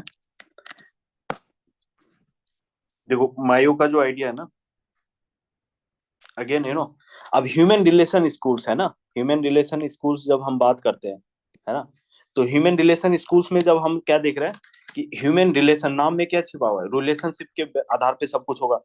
जो ह्यूमन रिलेशन है, दैट मीन्स, तो they will give the importance to the human relations in the organization. कोई भी ऑर्गेनाइजेशन है, there are people working in at different levels, so there are relationship among them, how they are related to each other. एक तो वो हो गया, interdependency होता है लोगों में, कनेक्टिविटी क्या है, तो दे विल क्या होता है, क्लासिकल थिंकर जो थे, क्लासिकल थिंकर के आइडिया को इम्प्लीमेंट किया गया। तो after implementing the Taylor's idea या फ्यूल के idea, organizations were not able to solve the problem of organization, people they were applying the principles, but thus their organization was not able to resolve the problem. So ultimately it was realized there is the problem lies somewhere else। तो जैसे doctor बीमार होता है ना, अब organisation क्या हो गया, ऑर्गेनाइजेशन बिकेम सिक हो गया, तो यू कॉल द डॉक्टर, है ना, call doctor in the form of clinical scientist या इंडस्ट्रियल क्लिनिकल जो एक्सपर्ट्स होते हैं। तो Elton Mayo was doing some experiment. तो in the post 1920 scenario what we are seeing, post world war में क्या हुआ, एक तो क्लासिकल यहाँ पे प्रॉब्लम क्या होगा, वर्कर्स जो है ना, there were lot of high turnover, frustration था, डिप्रेशन हो रहा था, एब्सेंटिज्म था, टर्नओवर बहुत ज्यादा, लोग आ रहे थे, ट्रेनिंग ले रहे थे, जा रहे थे, क्योंकि people were treated with the classical approach. Classical approach मतलब top down approach, directive style of leadership. तो again that has created lot of problems. उसके बाद after that then Mayo conducted certain first inquiry 1923 में किया, Hawthorne experiment, जो most important experiment ये बाद में शिकागो के एक प्लांट में, इलेक्ट्रिकल प्लांट में किया गया। तो what you have to understand, इसमें करना क्या है, देखो इसमें ना, you don't have to go into the details, तो ओनली थिंग इज कि हाउ सोशियो साइकोलॉजिकल एरा का बिगनिंग हमने देखा, फोले ने इनिशिएट ऑलरेडी कर चुका है ना, एमपी फोले ने। उसके बाद हम लोग देखते हैं कि नए टूल्स, देखो ऑर्गेनाइजेशन का तो यही टारगेट है ना, ऑर्गेनाइजेशन के प्रोडक्टिविटी एंड एफिशिएंसी को इंप्रूव करना है। तो अब इसको इंप्रूव अब तक कौन कर रहा था, क्लासिकल फेज, क्लासिकल थिंकर क्या कर रहे थे, उसके इंप्रूव प्रोडक्टिविटी को इंप्रूव करने के लिए टूल्स, टेक्निक्स, प्रिंसिपल्स दिए, they were able to increase their productivity। But 1930 आते आते क्या देखते हैं, 1920 में सिनेरियो था, 1930 आते आते 40s में हम लोग क्या देखते हैं, people were not satisfied only with the monetary aspect, physiological needs, तो पूरा बेसिक नीड्स पूरा होने लगा, वेलफेयर एरा आ गया, वेलफेयर एरा में भी हम लोग क्या देख रहे हैं कि people are given lot of goods and services by the service public government. So again, people were becoming more prosperous. Society was changing. Society was becoming more, prosperous in terms of prosperity. तो अब उसमें क्या होगा कि अब धीरे धीरे क्या हो रहा है कि what people, people they were not getting the respect or self respect, self esteem नहीं है organization में. They were treated like a cog in the wheel. They were not given the freedom. They were, directive style of leadership है. So they were supervised, controlled very strictly and closely. So for example, in the first inquiry he found out people were not given the breaks in between also. There was no interaction among them. Workers were not able to communicate with them. So again, that has created lot of. अब किसी भी environment में ना बातचीत ना हो, एकदम monotonous monologue type का, एकदम दिन भर सुबह से शाम तक ऐसा है ना. Everyone is working in the organization, no one is talking to each other. They are working like a cog in the wheel. There is no interconnected between them. So people started disenchanted with the organizational activities, and they were not happy. And people started getting frustrated, depressed in the organization. So they were changing the organization, leaving the organization, looking for some organization which can provide them conducive atmosphere where they can interact, they can freely talk to each other. तो उसी context में ना this human relation thinkers after post world they come up with different experiments. है ना, all these experiments will lead to. And इसमें क्या होता है कि you don't have to remember all these experiment. Main thing is questions are normally asked on the analysis, that is the findings of experiment. ठीक है, जो experiment होगा what are the findings, will look at in detail on all those aspect. Methods में क्या experiment करेगा, observation will be done, calculations will be done. तो ultimately all the positivistic approach या empirical approach क्या करता है, objectivity लाता है. तो एम्पेरिकल अप्रोच वो हो गया, मेथड्स वो एक्सपेरिमेंट करेंगे. जो science like science of administration की बात हम लोग जो करते हैं. अप्रोच क्या है, इंटरडिसिप्लिनरी अप्रोच. जो मेयो अप्रोच लाएगा तो इंटरडिसिप्लिनरी, उसमें ना इकोनॉमिक्स है, साइकोलॉजी है, सोसाइटी है, फिलोसफी है, हर चीज को है ना क्लिनिकल अप्रोच में सब कुछ आ जाता है. ठीक. फिर हाइपोथेसिस क्या है कि वह ना जो ये प्रोडक्टिविटी कैसे फिजियोलॉजिकल फैक्टर एंड है ना physical factor both are connected, related कैसे है. वेदर जो प्रोडक्टिविटी क्यों कम हो रहा है उसका रीजन क्या, मोनोटोमी है ना. उसका what is the style of leadership, how style of leadership is impacting the moral and motivation of individuals, how moral is impacting the productivity of organization. So those are the aspect that will be dealt by Mayo, and there are other thinkers along with the Mayo. जैसे है ना एक दो thinker का नाम याद कर सकते हो. उसके बाद जो इल्यूमिनेशन पहला एक्सपेरिमेंट क्या, इल्यूमिनेशन एक्सपेरिमेंट. तो उसने है ना कंट्रोल ग्रुप बनाया. एक कंट्रोल ग्रुप एक एक्सपेरिमेंटल ग्रुप होता है. In that they were changing the physical condition, since they have selected individuals है ना specialise. They were feeling specialise, group of girls were selected. अब दे वर फीलिंग कि हम लोग को अलग से चूज किया गया, तो दे वर वेरी एक्साइटेड. तो इवन आफ्टर है ना dimming the light of light, they in the one group. जैसे एक ग्रुप में हम क्या कर रहे हैं, एक में एक्सपेरिमेंट कर रहे हैं, लाइट कम कर रहे हैं, कम करते जा रहे हैं, प्रोडक्टिविटी फिर भी बढ़ रहा है. और दूसरे में लाइट एज इट इज है मान लो, तो both productivity was increasing both here also here also. तो it has made to realise भाई उसको लोगों को इंपॉर्टेंस अगर दें, है ना सुपरविजन थोड़ा कंडीशन वो लोगों को अप्रिशिएट किया जाए, इंपॉर्टेंस दिया जाए, तो people productivity will increase. People. तो फिर रिले असेंबली आता है. इसमें हम लोग क्या देख रहे हैं कि है ना जो ब्रेक्स दिया जाता है ना, अलग अलग ब्रेक्स काम के बीच में. जैसे है ना फिलेडेल्फिया मशीन था, टेक्सटाइल मिल में था, तो वहां पे क्या मशीन के बीच में है ना इतनी आवाज हो रही थी, इतनी है ना there were too much noise in the organisation, in the industry. People are not able to communicate. तो they he introduce the concept of breaks in between, breaks दिया जाए, है ना. तो अब क्या होगा कि ब्रेक्स होने से फिर बाद में क्या ब्रेक्स हटा दिया गया. ब्रेक्स लाने से क्या हुआ, प्रोडक्टिविटी बढ़ गया, है ना. Productivity increase after bringing the breaks, है ना. बट द मैनेजर बाद में जब एक्सपेरिमेंट खत्म हुआ तो all the changes were withdrawn and it has impacted again. People started working getting frustrated, they were not getting time to interact also. तो यहाँ भी क्या देख रहे हैं, एटीट्यूडनल चेंज गया, है ना. तो attitudinal change is link to the productivity, how attitudinal change brings the change in the productivity, तो ये हो गया. मास इंटरव्यू में क्या, कई लोग के अंदर कई सारे ग्रीवेंसेस होते हैं, कई सारे कंसर्न्स होते हैं. तो people what people are thinking about the management. तो वर्कर्स क्या, everyone have their own perspective of the organisation कि मैनेजर बहुत अच्छा है, मैनेजर बहुत खराब है ना. He is very rude person, he is not listening to our concerns. So अब उसमें हम लोग क्या देखेंगे कि जो एटीट्यूड है, एटीट्यूड प्रोडक्टिविटी कैसे लिंक है, this will be found out. Mass interview क्या है, एक वेंटिलेशन थेरेपी हम लोग जो बाद में है ना एक मोटिवेशनल थ्योरी में भी पढ़ेंगे. इसमें क्या था, सब लोगों को बुलाया गया, हाँ चलो भाई सब लोग आ जाओ, all the workers should come, है ना, one by one they were called, they were asked what are the concerns they are facing, what are the problems they are facing, they have their own concerns, and many concerns were not even linked to the organization also, they had their personal problems, a personal problem भी worker share कर रहा है। तो अब वहां पे what the workers felt, they are given importance, they realise कि अच्छा हमारे व्यूज को भी सुना जा रहा है, देयर वाज तो as a result people started increasing their productivity, they were interested in the work. तो ये वेंटिलेशन थेरेपी है, लोगों के अंदर बहुत सारे ग्रीवेंसेस होते हैं ना, we tell to our friends, है ना, फैमिली मेंबर्स को बताते हैं कि these are the problem that I am facing, then you feel relieved. तो उसी तरह ऑर्गेनाइजेशन इंडस्ट्री के अंदर भी क्या होता है, workers were feeling relieved after having interaction with the interviewer, manager.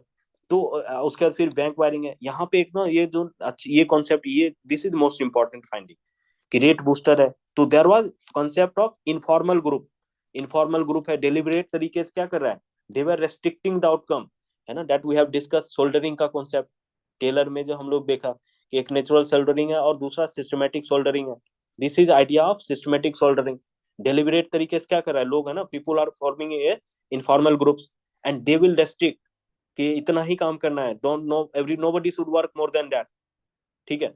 तो उसमें वहां पे कहते हैं कि there are different nomenclatures which were used for different individuals, for example rate booster जो है ना, अधिक काम से अधिक बहुत ज्यादा करने लगा, चिसलर हो गया, है ना, कोई को बहुत कम काम कर रहा है, जो बहुत ज्यादा ऑफिस का, है ना, बहुत सारे चमचे बन जाते हैं, चमचे टर्म्स यूज होते हैं, ऑफिसियस हो गए, स्कूलर्स हो गए, है ना।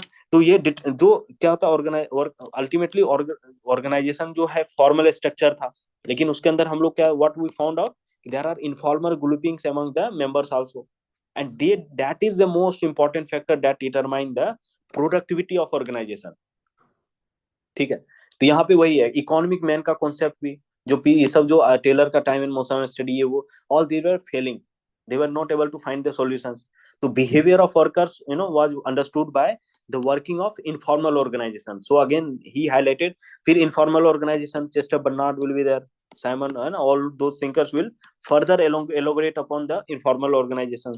फाइंडिंग क्या था, अब ये है main important section, what you have to remember, ये सारे पॉइंट्स आपको याद होने चाहिए। फिर criticism and relevance, this is the most important aspect, है ना। एक्सपेरिमेंट उतना डिटेल में एकेडमिक अंडरस्टैंडिंग के लिए अच्छा है, but we don't need to, है ना, we are not required to detail into the experiments. एक दो कीवर्ड्स अगर आपको याद है तो ठीक है ना, not required to remember them. इसमें फाइंडिंग्स क्या, socio psychological factor, it is the socio psychological factor that determine the productivity of organization, not the principles of organization that was given by classical thinkers. That is the most important finding. Similar, Foley has also come up with this idea. उसके informal organization will influence the behavior, how the people are behaving in the organization will be decided by the informal organization, not the formal relationship, but the kind of informal relations you have in the with the other members in the organization. And workers are behaving as a social group, so there is a group dynamics, ठीक। कॉग in the wheel की तरह treat नहीं कर सकते, there is a socio psychological factor which is determining. Money doesn't work, है ना, as a motivating factor, people are everyone is a social man, and social man needs relationship, interdependency, है ना, negotiations, बातचीत करना, free time. So all those factors, socio psychological factor will determine, that means they are determined by, like you are giving recognition to someone, reward दे रहे हैं, participation, decision making में सबको engage कर रहे हैं, है ना, we are communicating, democratic atmosphere create कर रहे हैं, तो that will be acting like a motivation factor. तो बाद में, है ना, हर्जबर्ग लेकर आता है motivating factors and hygiene factors. Hygiene factor physiological जो फिजिकल कंडीशंस है, मोटिवेटिंग फैक्टर जो हायर ऑर्डर नीड्स है, मैस्लो का हायरार्की ऑफ नीड्स में हम लोग जो देखते हैं, again they all are derived, they are interconnected, this is how you interconnect the thinkers also, ठीक है। अभी जो डेमोक्रेटिक स्टाइल ऑफ लीडरशिप का बात हम लोग कर रहे हैं, क्यों, सबका पार्टिसिपेशन, डेमोक्रेटाइजेशन से क्या हो रहा है, people, there is a sense of belongingness, sense of ownership, people develop a sense of ownership, ठीक है। That's why it's become important, that should be democratic style of leadership. तो अब तो ये हो गया, ठीक है, कि हाँ इतने सारे प्रोडक्टिविटी ये सब भी बढ़ गया, लेकिन क्रिटिसिज्म भी होगा। क्रिटिसिज्म क्या क्या है कि भाई कोई गारंटी नहीं है ना, कि आपने सारे एक्सपेरिमेंट ये सब करने के, तो वर्किंग क्लास, है ना, तो sample was very much limited. एक तो एक्सपेरिमेंट जो किया गया लिमिटेड ऑर्गेनाइजेशन पे किया गया, तो that is the first research पे, यानी एकेडमिक क्रिटिसिज्म है इसको बोलते हैं, है ना, कि रिसर्च जो मेथड है उसमें फ्लॉ था। उसके सैंपल, स्मॉल सैंपल में भी क्या देख रहे हैं कि, है ना, जनरलाइज नहीं कर सकते, है ना, जैसे एक दो तरीका होता है, deductive approach and inductive approach.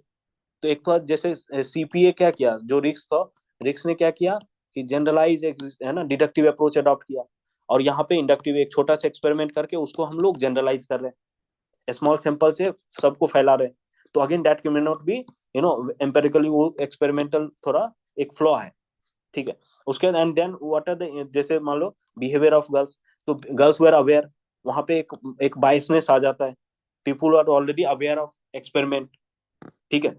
तो अब वो जेन्युइनिटी पे सवाल किया गया, एक तो रिसर्च पे एकेडमिक स्कॉलर्स ने क्रिटिसाइज किया, ठीक। दूसरा क्या है, ही रेलिगेटेड प्रिंसिपल स्ट्रक्चर को बिल्कुल नेग्लेक्ट कर दिया कि पीपुल विदाउट ऑर्गेनाइजेशन का कॉन्सेप्ट, वॉरेन बर्निस पे एक स्टेटमेंट आता है, क्लासिकल थिंकर ट्रीटेड ऑर्गेनाइजेशन, है ना, कि ऑर्गेनाइजेशन विदाउट पीपल, और ह्यूमन रिलेशन थिंकर ने क्या किया, पीपुल विदाउट ऑर्गेनाइजेशन।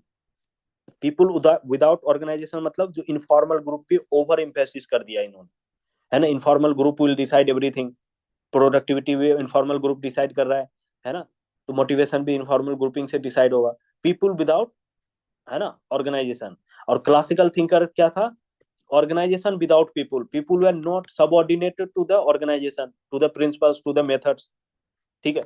फिर लेबर यूनियन वर्कर्स ये सब भी कहा कि ये तो मायो तो बहुत स्मार्ट है, तिस्मार खान है, ये क्या कर रहा है, टेलर तो कम से कम पैसा वैसा बढ़ा देता था, तनख्वाह बनवा सब, है ना, वेजेस वर इंक्रीज, है ना, they were able to get more monetary incentives, but they Mayo came up with experiment की, है ना, बिस्किट खिला के, चॉकलेट खिला के काम हमसे अधिक काम करवा रहा है ऑर्गेनाइजेशन मैनेजर्स, तो है ना सटल तरीके से काम कराने का टेक्निक इसने, है ना, मैनेजर को दे दिया, कैपिटलिस्ट क्लास को। तो again that was he was referred as a cost sociologist, है ना, प्यार से बहुत सारा काम करा लो, तो पीपुल, है ना, पिकनिक करा दिए, पार्टी करा दिए, और लोग मोटिवेट हो गया, है ना, प्रोडक्टिविटी बढ़ गया, without even increasing the salary, people were working for more hours, है ना, द प्रोडक्टिविटी हैज इंक्रीज।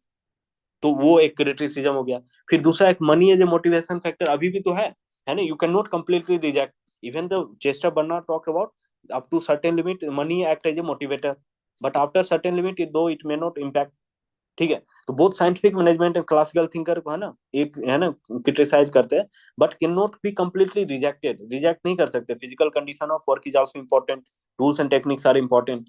फिर रेलेवेंस एंड एप्लीकेशन है, जैसे हाउथॉर्न एक्स फाइंडिंग क्या, हम व्हाट आर द इश्यूज, कि जो हमने व्हाट, ना, सिग्निफिकेंस क्या, कंटेम्पररी जितने भी ऑर्गेनाइजेशन, स्पेशली बर्नार्ड का देख लो, they were influenced by the ideas of Mayo, then it led the foundation of behavioural school, कि बिहेवियरल स्कूल जो भी ऑर्गेनाइजेशन के अंदर का जो इंटरनल डायनेमिक्स है, कोई भी ऑर्गेनाइजेशन है आपस में, how people are connected with each other, how what are the different type of informal organisation, informal leadership, how people why people accept that order of a superior, so those internal dynamics will be dealt in detail by other later thinkers, decision making है, communication है, leadership है, उसको जैसे new human रिलेशनिस्ट है, participative management thinker है, या motivational thinkers है, they will be building upon the Mayo's idea, okay.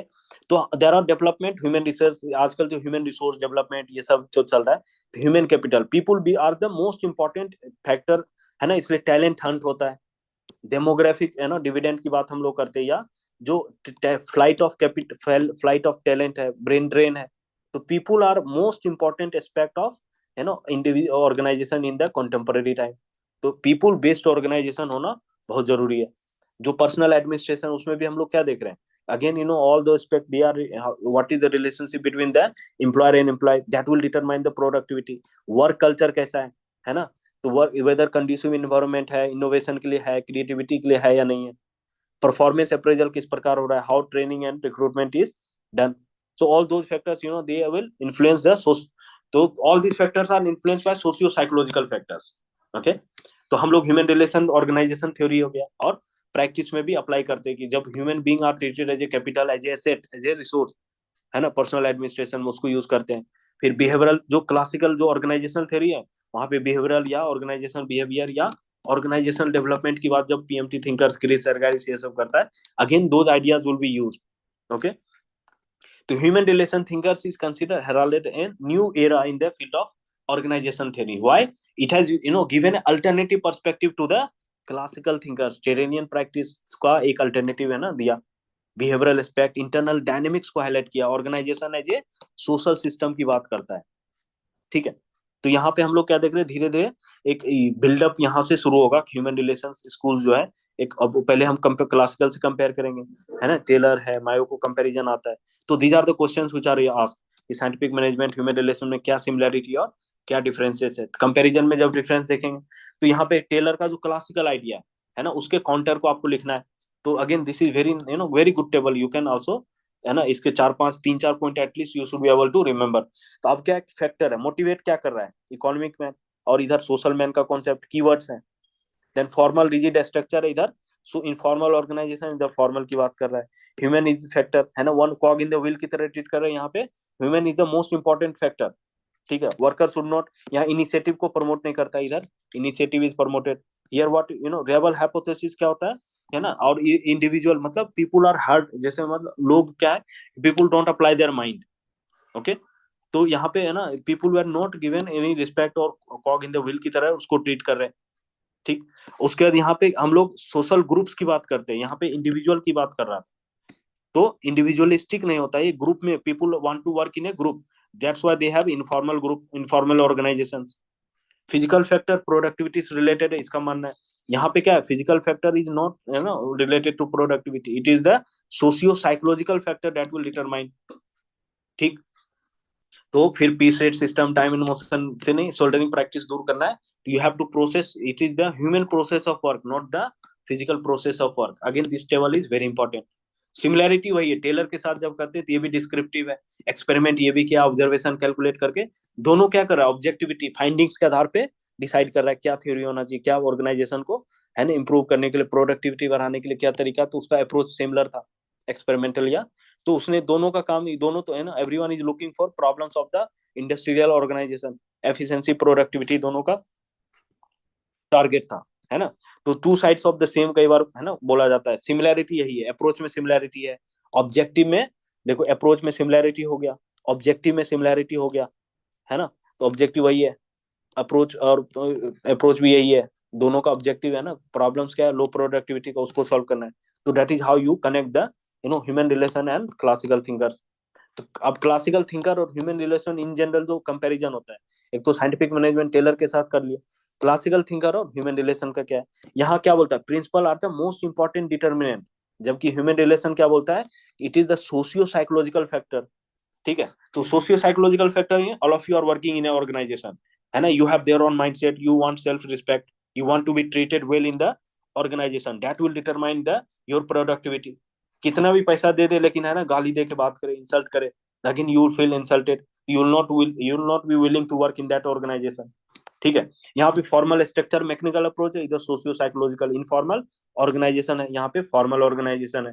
इधर क्या है, जेनरिक स्कूल ऑफ मैनेजमेंट, मतलब यूनिवर्सल एप्लीकेशन की बात करता है, लेकिन यहाँ पे सिर्फ इंडस्ट्रियल ऑर्गेनाइज साइकोलॉजी की बात हो रही है कि मैनेजमेंट में किस प्रकार, जैसे वेंटिलेशन थेरेपी है ना, तो वहां पे एक इंडस्ट्रियल कॉन्सेप्ट को लाइक इंडस्ट्रियल साइकोलॉजी के कॉन्सेप्ट यूज किया।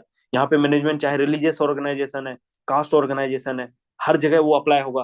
Classical thinker they were of that belief.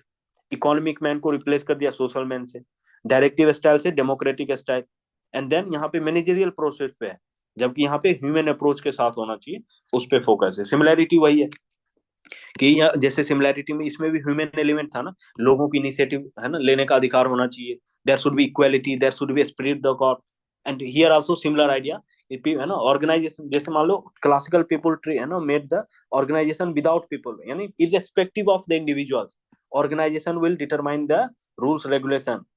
यहाँ पे क्या, people without organisation, informal organisation की बात करता है, कोई, है ना, रिजिड रूल रेगुलेशन नहीं होना चाहिए, फ्लेक्सिबिलिटी होना चाहिए, that was the idea. Then again Follett and Mayo are again compare. तो सर ने already, these are form of questions, they can be framed as a question. Sir has already made the very different tabular presentation so that don't have to work additionally, directly वहां से keyword से उठा के you can write the answer, ठीक है। तो Follett का analysis क्या था, एक्सपीरियंस के आधार पे था, इधर एक्सपेरिमेंट के आधार पे था।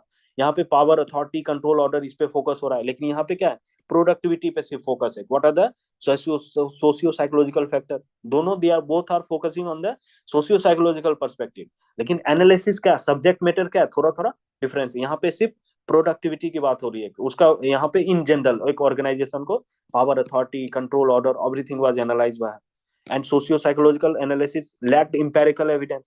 लेकिन इसमें एम्पेरिकल एविडेंस था, एक्सपेरिमेंट के आधार पे था। तो अगेन एक दो पॉइंट भी अगर है, if you are able to recall, that is enough.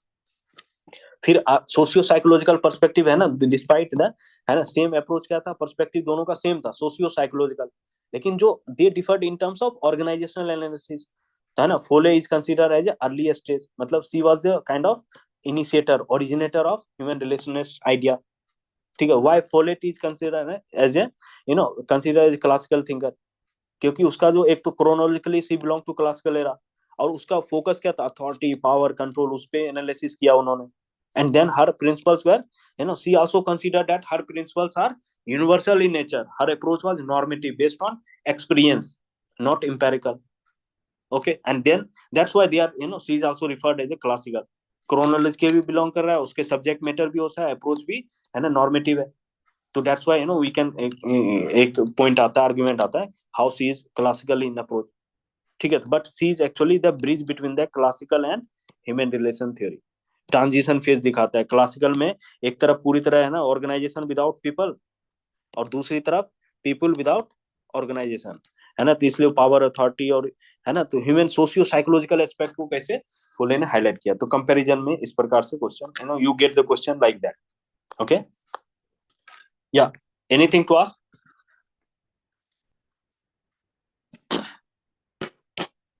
या are you all able to get it, है ना, ठीक है, समझ आ रहा है? Yes sir. ओके अब ये जो बर्नार्ड और साइमन है ना, they are lot of overlapping is there in their ideas, behavioural thinkers बोलते हैं इसको।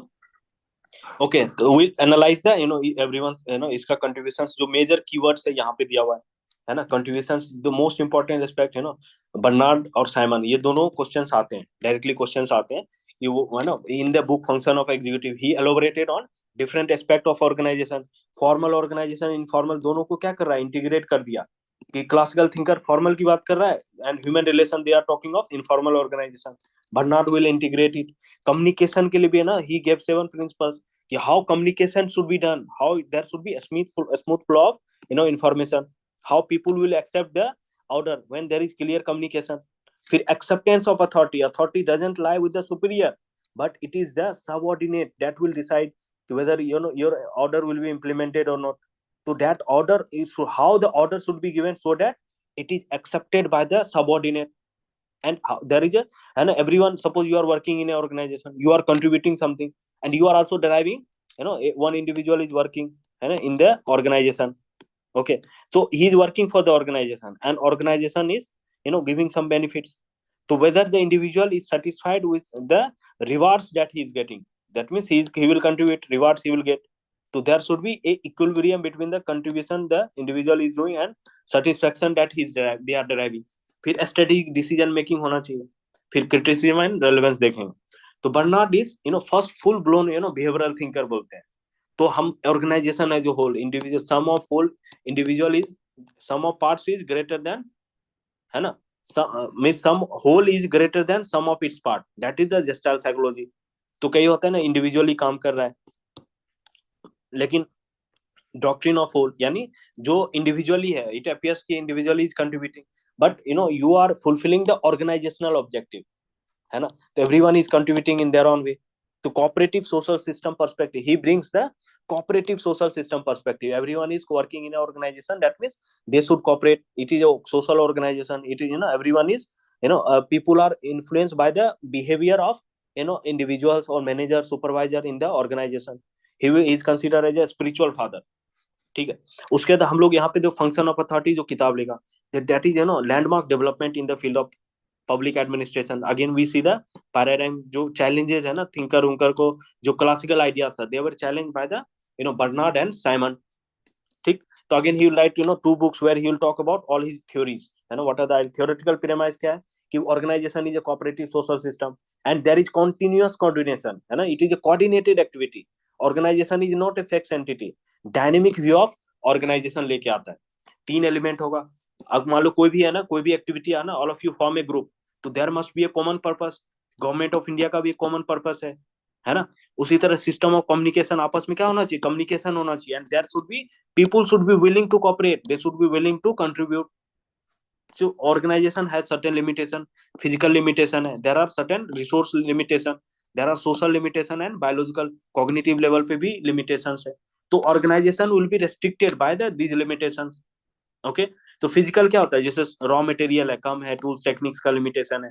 सोशल में क्या है, ह्यूमन बिहेवियर, ह्यूमन रिसोर्स पे हो गया. और जो इन्वायरमेंटल एस्पेक्ट है, इकोसिस्टम है, they will impact the organisational activities. तो अब क्या होगा, कोऑपरेटिव, इसलिए क्या होता है, सोसाइटी में हमारी नीड्स क्या है, we want infinite thing but we have the limitation, physical limitation है, सोशल और बायोलॉजिकल लिमिटेशन है. तो we want to overcome these limitations, for that we form the organisation. That's why we say it is a cooperative social action या cooperative social organisation. ठीक है, तो that is the initial idea why people should come together and they should cooperate. That is the idea of Bernard. People are able to contribute and cooperate, है ना, तभी जाके organisation survive करेगा, है ना. मान लो कंट्रीब्यूट करेगा नहीं, कोऑपरेट करेगा नहीं, तो organisation will break down, organisation will fail. तो his focus of analysis is formal informal relation क्या है, कम्युनिकेशन, मोटिवेशन, लीडरशिप और डिसीजन मेकिंग पे फोकस है. तो अब जैसे फंक्शन ऑफ एग्जीक्यूटिव यहाँ पे क्या है कि कोई भी ऑर्गेनाइजेशन में लीडर का क्या काम होता है कि एक सिस्टम ऑफ कम्युनिकेशन एस्टेब्लिश करो, and then you should be able to you should develop certain strategy how to overcome the limitation of organization, how people are motivated to cooperate, why there should be cooperation, and how people can be made to cooperate. Okay, that's that's exemplary behavior leader का होना चाहिए. There should be transactional influence, that means leader will influence the nature mindset of the workers. तो leader का क्या है ना, तो इसको है ना, एक वाइटलिटी है, इंडोरेंस है, डिसाइसिवनेस है. तो पुलिस की वर्दी होती है ना, यू कैन रिमेम्बर दिस. ठीक है, तो वाइटलिटी हो गया, इंडोरेंस हो गया, है ना, डिसाइसिवनेस हो गया, रिस्पॉन्सिबिलिटी हो गया, इंटेलिजेंस हो गया. ठीक है, या जस्ट वर्दी है ना. तो this is how you can, leader का characteristic again sometimes you are getting the question on the leadership, what are the Barnard's idea of leadership. तो एलिब्रेट करना है, इंटेलिजेंस एक्टिविटी है, रिस्पॉन्सिबल होना चाहिए, डिसाइसिव होना चाहिए, है ना. तो वो सारे फैक्टर्स आपको you have to just mention. Leadership में कई बार कंपैरिजन आ जाता है, एंड यू कैन मेंशन, है ना, Barnard idea. Formal informal organisation में, तो फॉर्मल क्या होता है, डिफाइंड होता है, इधर स्पॉन्टेनियस होगा, है ना, people come together in the लाकू कैंटीन में, है ना, people are meeting together in the picnic, in the, है ना, in the party, and they are forming the group, they know each other. तो उसमें क्या हायरार्की मैटर नहीं करता है, सुपीरियर सबऑर्डिनेट सब आपस में क्रॉस, है ना, जिगजैग रिलेशनशिप होता है. तो यहाँ पे क्या फॉर्मल फिक्स स्ट्रक्चर होगा, इधर डायनेमिक स्ट्रक्चर हो रहा है, डेलिबरेटली क्रिएट हो रहा है ये ऑर्गेनाइजेशन में. और इधर क्या है, स्पॉन्टेनियस डेलिबरेट तरीके से हो रहा है. ये आर्टिफिशियल ऑर्गेनाइजेशन है, it is natural organisation based on individuals interest. You interact with the individuals in the group and you form a informal groups. So that's why this is the difference between formal and informal. तो human relation thinker क्या highlight किया, informal organization is very important. But Bernard ने क्या बोला कि informal organization is important and there is also informal communication among the member. Okay, and there is a kind of symbiotic relationship between the formal and informal organization. अगर formal होगा, है ना, people will come together, they are working, then only they will come to form the informal organization. और informal organization होगा तभी formal organization form होता है. तो there is a symbiotic relationship between the formal and, that means formal organization cannot survive without informal organization. है ना, machine cog in the wheel की तरह काम नहीं कर सकते हो. After per certain point of time you need to talk, you need to communicate, you need to interact, है ना. तो कई बार क्या होता है, ऑफिस जाने का मन नहीं करता है, but because of the atmosphere in the office, because of the conducive atmosphere, because of your relationship in the organization, in the class, in the school, college, you tend to go to the school or do certain activity, go to the office. तो ये हम लोग को informal organisation भी, है ना, लोगों को बांध के रखता है. That is also important for survival of formal organization. Those are the example you can relate. ठीक है, इनफॉर्मल ऑर्गेनाइजेशन गिव्स परफॉर्म जो वाइटलिटी है, और उसके बाद क्या आता है, डिसइंटीग्रेशन को भी बचाता है, स्टॉप करता है. जैसे मान लो कई बार, है ना, people are angry with the management but still they will not leave the organisation, है ना. That's why informal organization also act as a shock absorber. जैसे मान लो मैनेजमेंट ऑफिस में बुलाया, डांटा, और फिर वो उधर गया, नाराज हो गया, तो ऑफिस के सारे स्टाफ, अरे कोई बात नहीं, चलता है ना, कल आज तुम्हें पड़ा, परसों हमें मेरा, है ना. तो they negotiate, they empathise, and that also act as a shock absorber. Again principle of communication what is, तो he was very much concern कि ऑर्गेनाइजेशन में जो है, it is the communication that will determine the characteristic of authority, है ना. तो communication सबसे important organisation में. जैसे इंडिया में क्या है, ब्यूरोक्रेसी में सबसे बड़ी प्रॉब्लम क्या है, कम्युनिकेशन का है. है ना, bureaucrats are using too much technical terms, है ना, डिफिकल्ट टर्म्स है, तो इतना कॉम्प्लिकेशंस क्यों? टेक्निसिज्म जो एनपीए रिजेक्ट करता है, इतना टेक्निकलिटी नहीं होना चाहिए, क्लियर कट कम्युनिकेशन हो, फॉर्मल हो, रिटर्न हो, है ना, फॉर्मल चैनल ऑफ कम्युनिकेशन होना चाहिए, क्लियर कट कि these are the chains of, है ना, chain of communication, line of communication. तो इसमें क्या कम्युनिकेशन क्या होता है कि पीपुल, अगर if suppose you are giving order to someone, है ना, superior is giving order to subordinate and he is not able to understand, it is not incompatible, he is not intelligent enough, clarity नहीं है, technicality use हो रहा है, तो again he will not implement the order. That's why there should be clear cut communication. ठीक है, तो इसलिए सबसे इंपॉर्टेंट कम्युनिकेशन को इन्होंने प्रिंसिपल्स ऑफ कम्युनिकेशन 7 तरीके से, these are not technical term, so you don't have to remember, है ना, सातों याद करने की जरूरत नहीं, जस्ट यू शुड, है ना, highlight the importance, how communication determine the character of authority, whether it will be accepted, whether it is understood by the subordinate or not। तो फिक्शन ऑफ अथॉरिटी का कॉन्सेप्ट, है ना, Bernard लेके आते हैं, he talk about it depends on 4 conditions.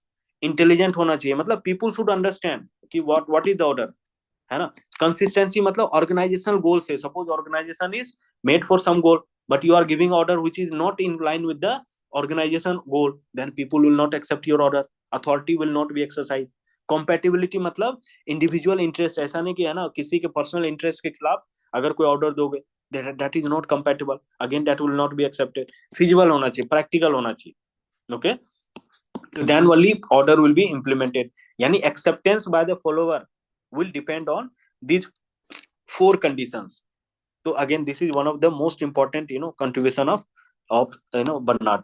तो zone of indifference and zone of acceptance, तो यहाँ क्या है, जोन ऑफ एक्सेप्टेंस है इधर, है ना, तो जहां पे मान लो कि जोन ऑफ एक्सेप्टेंस होगा, इंडिफरेंस होगा, वहीं पे क्या वर्कर्स ऑर्डर को एक्सेप्ट करेगा, जो on the based on the 4 conditions that we have discuss.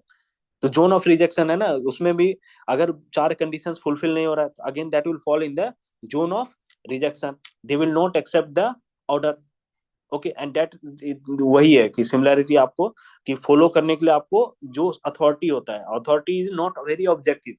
तो अर्लियर क्या होता है, जैसे जोन ऑफ एक्सेप्टेंस में ऑब्जेक्टिव हो जाएगा, लेकिन यहाँ रिजेक्शन हो रहा है, रिजेक्शन क्यों हो रहा है, लोगों को माइंडसेट इंटेलिजेंस, है ना, तो कंपेटिबिलिटी का इशू है, कंसिस्टेंसी नहीं है, ऑर्गेनाइजेशनल गोल से मीट, है ना, मैचिंग नहीं है, तो अगेन पीपल विल रिजेक्ट। ठीक, तो यहाँ पे हम लोग क्या देख, ऑर्गेनाइजेशन कॉन्टेक्स्ट में he explain all the concept in terms of organisation, कि मैनेजमेंट के पास तो अथॉरिटी है, still they will know all the decision will not be implemented. Even you can look at in the organisation also, जब भी, है ना, people, principal कुछ बोलता है लेकिन सारे डिसीजन इंप्लीमेंट नहीं होता है ना, manager will tell something, worker will not implement all the order, you as a DM will give the order to the subordinate, all your decisions will not be accepted by subordinates, they will not completely obey your orders, so there will be certain acceptance and certain rejection of your orders, है ना। तो अगर if you are conscious aware, Corbett पढ़ने से ये फायदा है, ठीक है। तो लीडर के पास सारा अथॉरिटी है, मैनेजर एडमिनिस्ट्रेटर के पास सारा अथॉरिटी है, लेकिन, है ना, एक्सेप्टेंस सेम लेवल नहीं होता है ना, सेम पोजीशन, है ना, people different leaders will come and there will be greater level of acceptance for some leader. कुछ ऐसे, है ना, एडमिनिस्ट्रेटर होंगे जिसका बात लोग मानते नहीं है, तो again that is also individual quality, the way he communicate, the way he pass on the order, तो डायरेक्टिव है, सुपरवाइजर है, किस तरह का है, तो अगेन दो many factors that will determine communication, how you are communicating with the subordinate. तो he was talking on democratisation की बात करता है ना, एक्सेप्टेंस कैसे हो, तो डेमोक्रेसी में ही तो लोगों के द्वारा एक्सेप्टेंस होना चाहिए, ठीक है। तो अब ये तो हो गया हमारा, है ना, एक्सेप्टेंस ऑफ अथॉरिटी। फिर कंट्रीब्यूशन सेटिस्फेक्शन हम लोग क्या देख रहे हैं कि कंट्रीब्यूशन में people are contributing to the organization, how organization survive, survival of organization determine based on कि प्रोडक्टिविटी क्या है ना, उसका एफिशिएंसी कितना अच्छा है, एंड हाउ इंडिविजुअल्स सर्वाइव। जैसे मैंने, you are working in a organisation, है ना, you are working in a organization and then problem is you are not getting the benefits, you are not getting the rewards that you want, you are not satisfied, so what will happen, you will leave the organization, you are working very hard and you want to do lot of things, but the rewards that organization is providing you is not based on your satisfaction, है ना, तो उससे क्या होगा, organization, individual will leave the organisation, है ना, and अगर हर कोई छोड़ने लग गया तो फिर क्या होगा, पूरा ऑर्गेनाइजेशन ही डिस्ट्रॉय हो जाएगा। तो that's why he applied interdisciplinary approach, है ना। तो सम ऑफ इट्स पार्ट, यानी whole is greater than sum of its part, that is the gestalt psychology, तो कई बार क्वेश्चन में अगर डायरेक्ट मेंशन कर देता what is gestalt psychology, that means जैसे आप है ना individually all of you are working, but once you work as a team you are able to bring milestone achievement, but individually वो नहीं कर सकते थे, है ना। इंडिविजुअली सब लोग एक पोटेंशियल होता है, लेकिन when you are working as a team then you are able to achieve remarkable progress, और you are able to bring some innovation. इसलिए टीम को क्यों प्रमोट किया जाता है? जेस्टाइल साइकोलॉजी के कारण। You are greater than that means whole is greater than sum of its part. ठीक है, तो ये एक आइडिया है ना कई बार यूज होता है। तो how individuals are working in the organization, people are working और दे आर कंट्रीब्यूटिंग। तो अल्टीमेटली क्या है, इक्विलिब्रियम होना जरूरी है। Again he also reject Taylor side concept कि एक लिमिट तक तो है ना इकोनॉमिक मैन की तरह ट्रीट कर सकते हो, you will be motivated by money, but after a certain point of time you are not motivated by money. तो that's why he give the 8 motivational factor, जिसको स्पेसिफिक इंड्यूसमेंट और generic inducement बोलते हैं। ये तो मैनिटरी, नॉन मैनिटरी और physical condition, ideal बेनिफिक्शन, मतलब जो आइडियोलॉजी है, पेट्रोटिज्म है, जैसे आर्मी के अंदर होता है ना। फिजिकल कंडीशन क्लियर है। एसोसिएटिव है ना, लोगों को क्या होना चाहिए आपस में, यानी इनफॉर्मल ग्रुपिंग है, ऑर्गेनाइजेशन है, लोग आपस में एसोसिएट कर पाए। एडेप्टिव वर्किंग कंडीशन मतलब it should be flexible, adaptive to the individuals needs, है ना। पार्ट सेंस ऑफ पार्टिसिपेशन होना चाहिए, sense of belongingness should be there, then it should be communication बढ़िया होना चाहिए। तो again that is the equilibrium. इस इक्विलिब्रियम जो कंट्रीब्यूशन सेटिस्फेक्शन इक्विलिब्रियम, उसको बर्नार्ड साइमन, बट साइमन भी अभी देखे एक जोन ऑफ एक्सेप्टेंस वाला बात, उसमें भी एक्सेप्टेंस ऑफ अथॉरिटी की बात करेगा। तो that is equilibrium model. Again, Simon will also advance his idea of how people are, why people work in a organization, how they are satisfied, how whether they are satisfied or not. ठीक है, तो ये motivational theory जो है that is very important. he explain all the motivational factor in detail, how people are motivated, है ना। they are motivated by not just one factor, there are specific inducement and there are general inducement, ये सबके लिए चाहिए, और है ना हर किसी का पैसे की जरूरत है, नॉन मॉनेटरी बेनिफिट्स है। तो that will determine people will be satisfied based on the inducement they are getting. तो मैनेजर का काम क्या है, लोगों को सेटिस्फाई कर दो। लोग अगर सेटिस्फाइड है, people will be satisfied and they will happily work in the organization and they will happily contribute to the organization, automatically the productivity will increase. That is the idea. People will work as a team and there will be lot of creativity, innovation in the organization. तो जो वही है, individual satisfaction should be greater than individual contribution. ठीक है, अब उसके बाद क्या होता है, इंडिविजुअल कंट्रीब्यूशन, जो जितने इंडिविजुअल्स है सब लोग थोड़ा थोड़ा कंट्रीब्यूट कर रहे हैं, बट जो समेशन होगा ना, the whole is greater than sum of its part, that is the gestalt psychology, again that is reflected here. ठीक है, यहाँ पे हम लोग समेश, तो ये टेक्निकलिटी में उतना नहीं जाना है, नॉट रिक्वायर्ड, क्योंकि ये मैथमेटिकल पेपर तो है नहीं। Just you should have the idea कि है ना, एक तो जेस्टाइल साइकोलॉजी क्या है और क्यों इक्विलिब्रियम जरूरी है, कि जितना कंट्रीब्यूट करा उतना सेटिस्फेक्शन डिराइव होना जरूरी, नहीं तो people will leave the organization and organization will not survive. Manager will what is the function of executive, make the people happy, और दे शुड बी हैप्पी और satisfied with the rewards they are getting from the organization. ठीक है, जो भी contribution कर रहा है उस, तभी तो ऑर्गेनाइजेशन सर्वाइव करेगा। ठीक है, तो he brought the dynamic concept. Dynamic concept एक, ये भी एक सबऑर्डिनेट है ना, सुपीरियर की बात को क्यों मान रहा है, किस लिए मान रहा है, वो सारा पॉइंट हो गया। फिर इक्विलिब्रियम में दो और फैक्टर आता है, जीरो पॉइंट और opportunity cost. Suppose all of you are working in organization, you are getting better opportunity in some other parallel organization, you will switch, है ना, छोड़ के इधर छोड़ के उधर चले जाओगे। तो opportunity forgone, that means you are sacrificing something. For example, all of you are preparing for UPSC, you could have work in private organization, you could have earned lakhs of money, तो but you are thinking कि जो opportunity है ना, I am giving living certain opportunity, but in terms of benefit that I will give after becoming IAS officer, that kind of exposure, that dynamic platform that you will be getting, infinitely you can serve the people, that is again very important. तो you also Simon will add these two factors कि एक है ना जो contribution दे रहे हैं और satisfaction दे रहे हैं, that should B 0 point. Opportunity cost मतलब जो छोड़ के जाके कहीं और काम कर सकते थे, जैसे है ना इक्विटी थ्योरी हुई, motivational theory is based on this idea. Equity theory क्या बात करता है ना, self inside self outside, others inside others outside, वो जो कंपैरिजन मोटिवेशनल थ्योरी में, again this idea will be repeated over there. ठीक है, तो उसके स्ट्रेटेजिक डिसीजन मेकिंग होता है। तो organization always take lot of decision in terms of how contribution satisfaction should be maintain, how decision should be made in the organization. जैसे organization में दो तरह का डिसीजन मेकिंग है, एक है पर्सनल, दूसरा है ऑर्गेनाइजेशनल डिसीजन मेकिंग।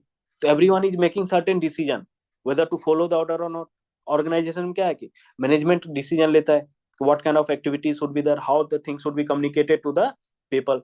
तो स्ट्रेटेजिक डिसीजन मेकिंग क्या होता है, जो critical factor that is important to achieve the organizational success. We are not interested in personal decision making, but we are interested in organizational decision। बोलता है कि personal decision making value based होता है ना, बायसेस होता है। तो organisational decision making, management का काम क्या है, ऑर्गेनाइजेशनल डिसीजन मेकिंग को प्रेफरेंस देता है वो। ठीक है, तो स्ट्रेटेजिक डिसीजन वही जो फैक्टर को, जो ऑर्गेनाइजेशन के ऑब्जेक्टिव्स को अचीव करने में है ना, स्ट्रेटेजिक डिसीजन मेकिंग उसी को बोलते हैं। ठीक। क्रिटिसिज्म होगा, इसका क्या क्रिटिसिज्म है कि भाई उसने तो है ना फंक्शन ऑफ एग्जीक्यूटिव किताब तो लिखा है, लेकिन उसमें एग्जीक्यूटिव रोल पे ज्यादा ध्यान नहीं दिया, ज्यादा सबऑर्डिनेट के बारे में बात कर रहा है, कम्युनिकेशन के बारे में बात कर रहा है, एम्प्लॉयर वर्कर के कंट्रीब्यूशन सेटिस्फेक्शन की बात कर रहा है। जो मेन एग्जीक्यूटिव या मैनेजर उसका तो ज्यादा फोकस है ना, hardly run anything on the function of executive. That is the generic contribution, एक ऑब्जर्वेशन है। उसके बाद ही है ना प्रैक्टिकल एग्जांपल, एनफ है ना, प्रैक्टिकल एग्जांपल नहीं दिया, एक्सपीरियंसेस है ना। तो based on his experiences he come up with the his models. तो कॉम्प्लेक्स लैंग्वेज, एक तो टेक्निकल इतना ज्यादा कॉम्प्लेक्स, ये जो मैथमेटिक्स लिया है ना, कंट्रीब्यूशन सेटिस्फेक्शन जेस्टाल साइकोलॉजी, फिर इन डॉक्ट्रिन है ना, तो वो जो कम्युनिकेशन में भी टेक्निकलिटी ले आया, तो कॉम्प्लेक्स लैंग्वेज यूज किया। फिक्शन ऑफ अथॉरिटी की बात करता है, तो भाई पीपुल वर कंफ्यूज, उसको समझने के लिए भी अलग से है ना कई सारे थिंकर्स को कई सारे रिसर्च करने पड़े to understand his idea. Acceptance of authority very subjective है ना, सब्जेक्टिविटी ले आया। मान लो कोरोना में पुलिस कर रहा है कि हाँ आई विल नॉट है ना, ये जो ऑर्डर है उसको फॉलो नहीं करेंगे, लोग मना कर रहा है, पीपुल है ना, police suppose police is refusing to follow the order. तो again it is very difficult है ना। तो पब्लिक बड़े ऑर्गेनाइजेशन में तो वेवरियन आइडियाज, ब्यूरोक्रेटिक आइडिया तो जरूरी है। ठीक है, तो हम लोग यहाँ पे क्या देख रहे हैं, इंटरनल जो डायनेमिक्स पे फोकस अधिक था और एक्सटर्नल डायनेमिक्स को कहीं ना कहीं इग्नोर किया। Too much focus on internal dynamics of organization by Bernard. Relevance क्या है, इनफॉर्मल ऑर्गेनाइजेशन है, कम्युनिकेशन, एक्सेप्टेंस, अथॉरिटी, ये these are going to be use in the other जो टॉपिक्स है उसमें भी यूज होगा, मोटिवेशनल थ्योरी में, बिहेवियरल में भी यूज होगा, है ना। तो these are important contribution of Chester Bernard. ठीक, उसके बाद क्या है कि ग्लोबल, आजकल का ग्लोबलाइजेशन आ गया, too much competition is there, there is flight of capital, there is flight of people, brain drain हो रहा है। तो not only monetary factor, there are non monetary factor that is also attracting people to work in the, है ना, बड़े बड़े MNCs में क्यों काम करने जा रहे हैं। ठीक है, तो ऑर्गेनाइजेशन का survival is again that is every organization is facing lot of competition, cut throat competition है, तो लगातार इनोवेट करने की जरूरत है। And then with regard to acceptance theory, democracy में भी काफी वैलिड है, लोग ऑर्डर दे रहे हो, ऑर्डर का एक्सेप्टेंस भी होना चाहिए। ठीक, तो वही acceptance of authority by the subordinate is one of the greatest innovation of Simon की। कैसे है ना, मिथ ऑफ अथॉरिटी है, सुपीरियर सोचता है कि I have the authority, but whether it is subordinate, they are they decide कि को उसके अथॉरिटी को मानना है नहीं मानना है ना, रिजेक्टेड बाय पीपल और एक्सेप्टेड बाय पीपल। तो again it is very relevant and that will also influence other thinker, Simon को भी करेगा और बाकी जितने participative management thinker, behaviour thinker है, उन सबको इन्फ्लुएंस करता है। ठीक है, will take 2 minutes break. Anything to ask? Yes sir.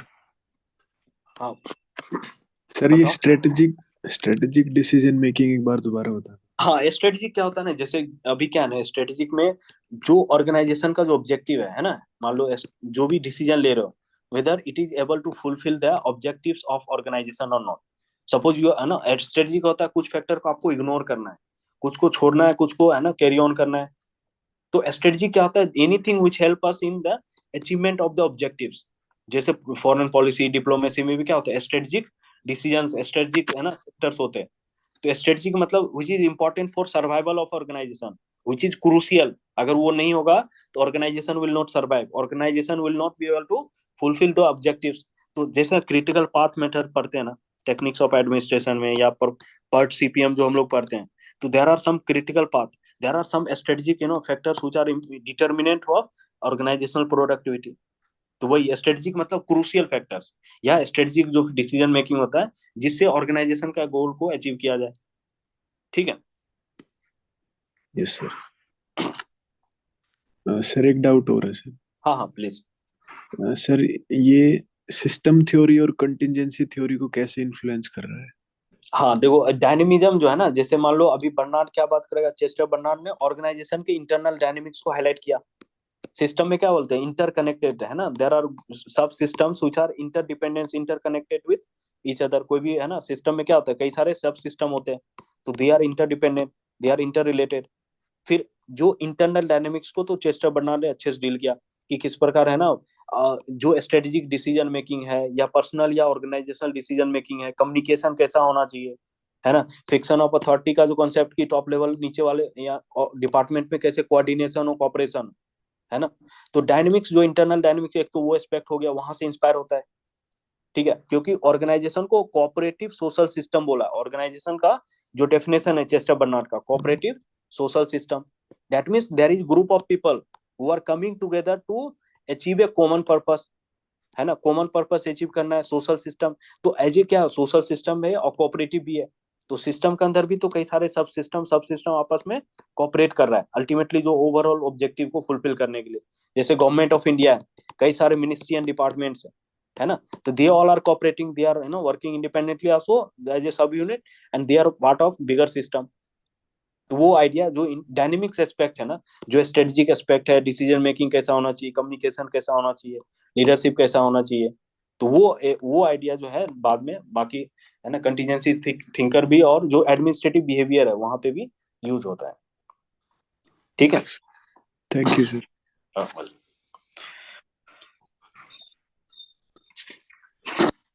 Okay you know अब देखते हैं साइमन, है ना, तो anything others you know anything to ask. चलो 1 मिनट का ब्रेक और ले लेते हैं।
ओके सो यू नो तो साइमन देखो अभी चेस्टर बर्नार्ड और Simon they you know Simon will talk of logical positivism, है ना। तो ये क्या करेगा, एक नया तरीके से ना ऑर्गेनाइजेशन को देखता है कि जो अब तक जो क्लासिकल थिंकर के आइडियाज को साइमन रिजेक्ट करता है। साइमन क्या बोलता है, they were proverbs, they are contradicting nature, है ना। तो उसको क्या रिजेक्ट करता है साइमन, क्योंकि नॉर्मेटिव अप्रोच है ना, ही सेज दैट कि claim of science is not valid, क्योंकि जो जितने भी क्लासिकल थिंकर थे their ideas were based on norms, based on their you know experiences. तो उसके आधार पे उन्होंने तो थिंकर आइडिया दे दिया, एक सेंट्रलाइजेशन की बात कर रहा है, दूसरा डिसेंट्रलाइजेशन की बात कर रहा है।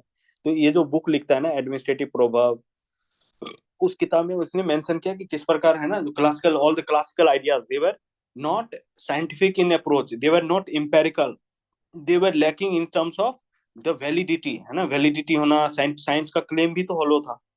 तो he come up with he consider decision making as the heart of organization, क्योंकि डिसीजन मेकिंग जो हर जगह हर लेवल पे क्या है, अगर सबऑर्डिनेट भी डिसीजन ले रहा है तो whether to accept the order और नॉट, है ना, superior is taking decision, organisation will take the decision whether to take up the task or not. तो everywhere there is a lot of entire organization is a set of different decision makers who are located at the different levels of organization। तो basis of और decision making क्या होना चाहिए, IDC model बोलते हैं, intelligence design and choice model. तो कोई भी डिसीजन होता है उसमें कुछ फैक्चुअल प्रेमाइस है, कुछ फैक्ट होगा, है ना, और कुछ वैल्यू एस्पेक्ट होता है। तो फैक्चुअल प्रेमाइस क्या है ना, वैल्यू प्रेमाइस है। तो every decision will have two component. तो how to bring more and more objectivity in the decision making, rationality कैसे बढ़ेगा, है ना, जब फैक्चुअल एस्पेक्ट को बढ़ाया जाए।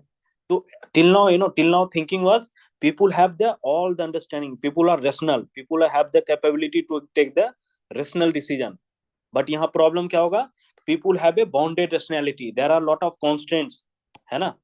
constraints जो highlight किया गया कि जो limitations है, problems क्या हो रहा है कि organization में अंदर, people think that they are rational, whatever decision we are taking, we are rational. For example, all of you are preparing for UPSC, you think that you have all the, do you think, is it possible to have the access to all the set of information? Not, है ना, not possible.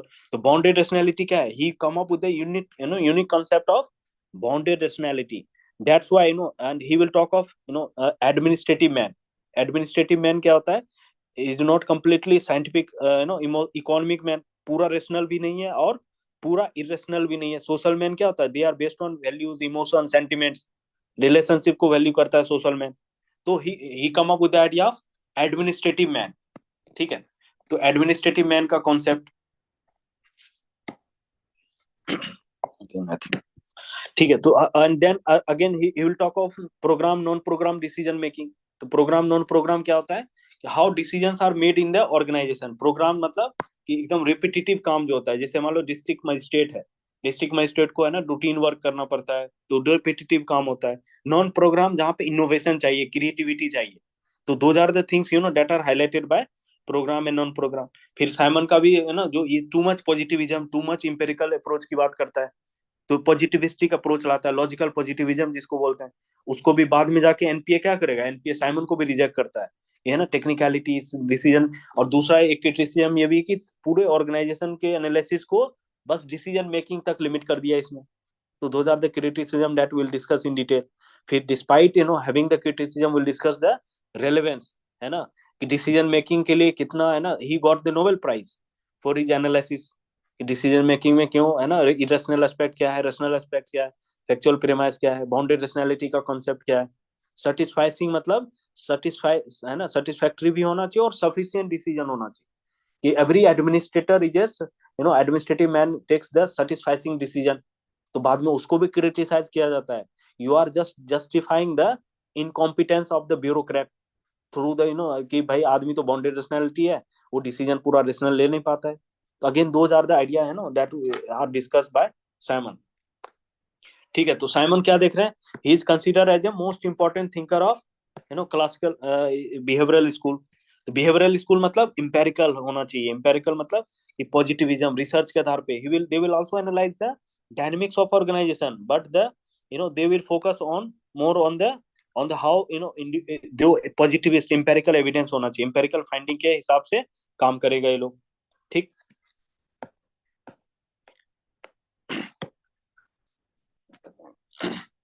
Okay. तो हाँ, he got the Nobel Prize. Just a minute. तो he was too much obsessed with the positivistic school. He wanted that, है ना, पूरा science का claim जो है क्लासिकल थिंकर ने जो लेके आया, they are not scientific claims. They cannot, because वो तो अपने एक्सपीरियंस के हिसाब से लोग लेके आ रहा है. तो the thinkers जो क्लासिकल थिंकर्स थे, he rejected all the ideas. He made the discipline more interdisciplinary. उन्होंने कंप्यूटर साइंस का भी यूज किया, साइकोलॉजी, सोशियोलॉजी सबको यूज करता है. तो his decision making theory is based on empirical methods. There are, he come up with the two important books he has published. Proverbs of Administration, जो criticism हमने देखा क्लासिकल थिंकर का. फिर administrative behavior, he come up with the solutions. तो method that he has adopted, what are the methods? He will adopt descriptive approach, है ना. तो how decisions are made in the organization, how people take the decision. उसके empirical method मतलब based on evidence, based on fact, है ना. there should be systematic observation of the organization. There should be calculation, experimentation. तभी जाके observation replicate कर पाए, verify कर पाए, and that becomes acceptable to universally. That can be accepted universally. Positivistic school या logical positivism बोलते हैं. ठीक है. तो रेशनल एनालिसिस होना चाहिए based on fact, empirical evidence. Interdisciplinary क्यों? He brought ideas from physical science, social science, है ना, मैथमेटिक्स, इकोनॉमिक्स, सबको यूज किया. सिस्टम अप्रोच क्यों? Just like Barnard, he also talk of open system rather than, क्योंकि देखो अब जो अपॉर्चुनिटी कॉस्ट है 0 पॉइंट है. You are comparing with outside organisation, है ना. People are coming from different, they need different incentives. जो बर्नार्ड क्या बोलता है, इंड्यूसमेंट, जो जेनेरिक इंड्यूसमेंट या जो स्पेसिफिक इंड्यूसमेंट दे रहा है. People are coming from other other organise, other society. People are coming from different background, they have different needs. So based on that, you should have organization should be adaptive to the individual needs, है ना. तो उसके satisfaction तभी आएगा। तो he is not talking, he also takes into account external environment in a limited way, है ना। Open system contingency theory उसको और एलोबरेट कर देता है। ये तो बस एक, है ना, अब तक जो क्लासिकल अप्रोच था क्लोज मॉडल था, लेकिन जो बर्नार्ड और साइमन ने ओपन सिस्टम कुछ पॉइंट्स लेने का एक्सटर्नल एनवायरनमेंट के कुछ फैक्टर को कंसीडर किया। मेन कंसर्न क्या था, वही जो क्लासिकल थिंकर क्या था, he was critic of classical thinker. क्यों? क्योंकि नॉर्मेटिव अप्रोच लेके आ गया। तो एम्पिरिकल सर साइंस होना चाहिए। हाँ हाँ प्लीज। सर ये सिस्टम अप्रोच फोले से शुरू हो गया था क्या? हाँ, ये फोले से आइडिया, क्योंकि सोशल सिस्टम ना, तो यस सोशल सर। सिस्टम क्या है ना, इन सोशल सेटिंग में होता है, जिस सोसाइटी में लोग का माइंड, तो एक्सटर्नल एनवायरनमेंट भी इम्पैक्ट कर रहा है, not the कॉग in the wheel type machine mechanical approach. तो वहां से एक आइडिया शुरू हो गया था, ओके सर। कनेक्ट कर सकते हैं उसको। ठीक है। तो मेन कंसर्न वही है कि अल्टीमेटली सबका कंसर्न तो एफिशिएंसी प्रोडक्टिविटी है ना। ये ऑर्गेनाइजेशन का प्रोडक्टिविटी कैसे बढ़े, कोई भी डिसीजन मेकिंग है उसमें रैशनैलिटी कैसे इंप्रूव हो, that was his main concern. तो अब क्या, डिसीजन मेकिंग, कोई भी हम डिसीजन लेते हैं ना, there are certain component, how do you take the decision, है ना। Everyone take lot of decision every day, है ना, लाइफ को लेके, करियर को लेके, जॉब को लेके, है ना, स्टडी मटेरियल्स को लेके कई डिसीजन लेते हैं। तो how do you take the decision, there are different aspect.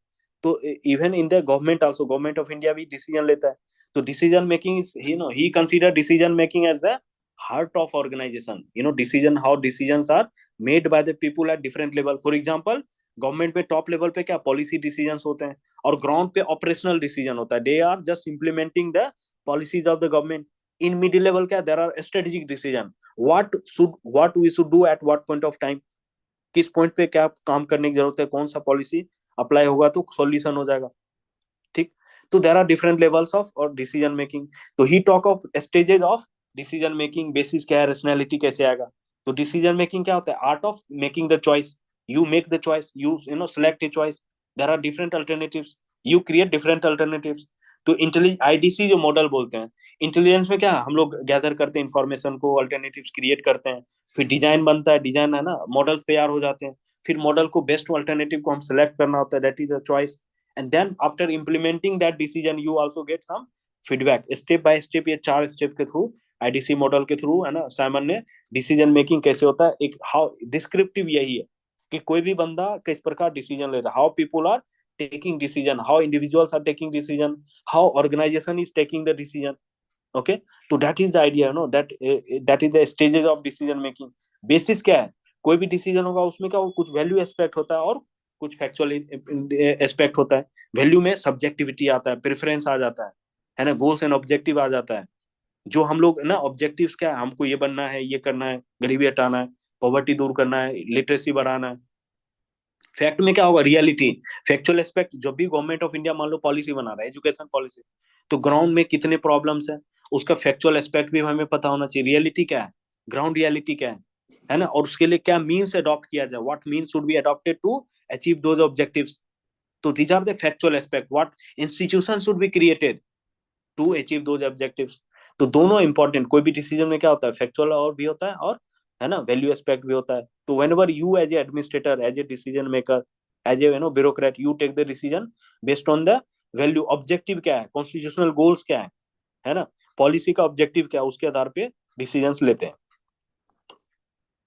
तो कोई, है ना, always you have the mix of two. तो his objective was there should be more and more increase of the factual aspect. Factual aspect कैसे आएगा कि मोर and more research होना चाहिए, डाटा गैदरिंग होना चाहिए, इंफॉर्मेशन गैदरिंग होना चाहिए। You should use the mathematical tools, है ना, ऑपरेशनल एनालिसिस, मैथमेटिकल, है ना, एनालिसिस करके। एंड वी शुड बी, जो आर्टिफिशियल इंटेलिजेंस है, बिग डाटा एनालिटिक्स है, आईसीटी में, again the Simon is going to be more relevant in the contemporary time. How to increase the rationality of a decision, because both are inseparable, you cannot completely separate the fact from value, और, है ना, तो एक तरफ तो ये भी लग रहा है फैक्ट वैल्यू के बीच में वो डायकोटोमी क्रिएट कर रहा है ना, कि फैक्ट क्या है, इम्प्लीमेंटेशन है, पॉलिसी मीन्स है, और टूल्स टेक्निक्स पे फोकस कर रहा है, और दूसरा वैल्यू है, गोल्स पे, एंड पे। तो एक डायकोटोमी भी अपियर हो रहा है। तो again, Simon is again accuse की, Simon is trying to reintroduce the dichotomy concept. but he rejected it। dichotomy is not a supporter of dichotomy, politics administration dichotomy की बात। तो but he is talking of fact value, है ना, कि there are every decision will involve both value factual aspect and there are factual proposition and there are value premises. तो उसको हमको, तो वैल्यू क्या होता है, जब भी डिसीजन लेते हैं अपना गोल सेट करते हैं ना, we set any goal and then we execute the decisions, है ना, to achieve the goal, and that is the factual aspect. तो again there is a complex relationship, you know, they are can not be separated, inseparability की बात करता है। Goals, for example government of India में क्या है, goals are set by the political executive, they will decide the what is the goal of the government, and then the decision makers, basically the, you know, the individuals, जो भी DM है मान लो, या फिर जो ब्यूरोक्रेट है, they are working to achieve the objective of Swachh Bharat Abhiyan. तो that is how, you know, policy is made at the top level and the policy implementation is done. Then decision making में rationality को कैसे बढ़ाया जाए, that is the, तो अब क्या होता है, organisation, there are lot of limitations. Limitations क्या हो सकता है, ऑर्गेनाइजेशनल लिमिटेशन है ना, ऑर्गेनाइजेशन टाइम कांस्टेंट है, इंफॉर्मेशन नहीं है, रिसोर्स नहीं है। एक्सटर्नल फैक्टर में क्या है कि भाई सिचुएशन की, था कई सिचुएशन चेंज होता रहता है, again the change, you know, situation is going to be change. तो again that those are the limitations. तो based on those limitations he come up with the idea of, you know, bounded rationality. ठीक है, तो यानी cognitive limitation है, time constant होता है, limited है ना। फॉर एग्जांपल मेंस, यूपीएससी का मेंस चल रहा है, तो you also have the time constant, you can not write everything in the answers, you should be able to write the satisfying answer, ताकि है ना गुड एनफ मार्क्स मिल जाए, you get into the list. तो administrative man is not, एक तरफ social man होता है, एक तरफ इकोनॉमिक मैन है, देयर आर टू एक्सट्रीम। तो हम क्या देखते हैं, सोशल मैन, एक तरफ सोशल मैन है, ठीक, और एक तरफ देख रहे हैं कि इकोनॉमिक मैन है। Economic man, they are very rational, they take the decision based on rationality, कोई इमोशन सेंटिमेंट काम नहीं करता है। लेकिन सोशल मैन क्या होता है, they are based on relationship. तो हम लोग एडमिनिस्ट्रेटिव मैन क्या है, we have the mix of two, कि we also respect the value emotions as well as we are also rational. तो administrative man is more closer to economic man, है ना। Economic man और जो social man hai, if you try to place administrative man, it is more closer to economic man. He is trying to increase कि administrative man takes the rational decision, but it is not ignorant of social values, emotions, sentiments of the people. जैसे मान लो अभी DM है, temple में कोई issue आ गया, कोई festival आ गया, तो यू कैन नॉट बी, अरे हमको these are superstition, these are not the, you know, things rational, which are rational, I will not go and participate. You cannot do that, ठीक है। तो कंप्लीट रेशनैलिटी के लिए क्या चाहिए, you should have the complete knowledge, you should be aware of all the alternatives, है ना, and you are able to best, you know, you are also aware of consequences of all the alternatives, that is not possible. तो इसलिए क्या होता है, इसीलिए जो सेटिस्फैक्टिंग decision मतलब सफिशिएंट होना चाहिए, ताकि प्रॉब्लम सॉल्व हो जाए और सेटिस्फैक्टरी हो जाए, ठीक है। तो that's means administrative man will take the decision of, you know, satisfying decision. Bounded rationality का कॉन्सेप्ट वेरी इंपॉर्टेंट कॉन्सेप्ट। तो एक तरफ क्या कंप्लीट रेशनैलिटी है और दूसरी तरफ क्या कंप्लीट इरेशनैलिटी है, तो बीच में क्या एडमिनिस्ट्रेटिव मैन क्या बाउंडेड रेशनल डिसीजन ले रहा है। तो यही डिफरेंस, क्लासिकल अप्रोच क्या समझ, कंप्लीट रेशनैलिटी के बाद पैसा दो काम कराओ, पैसा दो काम कराओ, productivity determines by, you know, economic incentive, Taylor Weber ये सब बोलता है, या क्लासिकल इकोनॉमिक्स जो लोग थे। इन सोशल मैन जैसे मैंने ह्यूमन रिलेशन है, मायो, ये सब क्या सोशियो साइकोलॉजिकल फैक्टर, यानी ऑर्गेनाइजेशन विदाउट पीपल की बात कर रहा है, ठीक। उसके बाद हम लोग क्या देख रहे हैं कि जो रेशनैलिटी और इरेशनैलिटी क्या है ना, इसमें जो डिफरेंशिएट किया, तो एडमिनिस्ट्रेटिव मैन में क्या अल्टीमेटली ऑब्जेक्टिव है कि रेशनैलिटी बढ़ाना है। तो he analyze the how the decisions are made, he describe, descriptive क्यों बोलते हैं, क्योंकि he describe how decisions are made in the organization, and he was also conscious how to improve the rationality in the decision making, okay। तो that, you know, how to overcome those limitations को overcome कैसे किया जाए।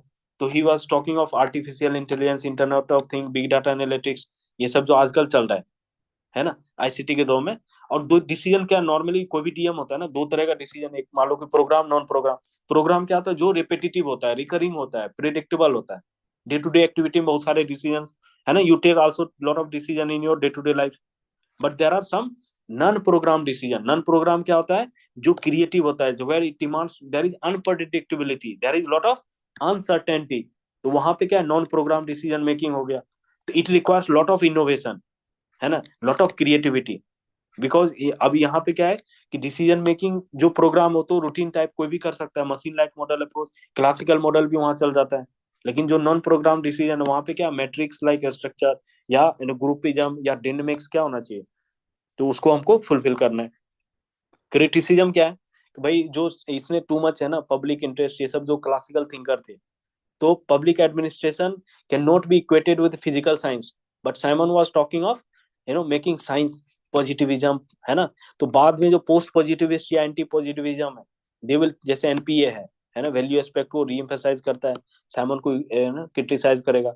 तो Bernard ने शुरू में appreciate किया था, लेकिन है ना बाद में साइमन को भी क्रिटिसाइज किया कि भाई he is trying to bring out physics out of social science, too much empiricism, too much positivism, है ना। तो एम्पेरिकल डिस्क्रिप्टिव अप्रोच है, तो वैल्यू फ्री अप्रोच हो गया, ये न्यूट्रल अप्रोच हो गया। अगेन इट वाज क्रिटिसाइज कि वैल्यू तो न्यूट्रलिटी नहीं चाहिए ना, तो वैल्यू न्यूट्रलिटी साइमन प्रोपोगेट कर रहा है।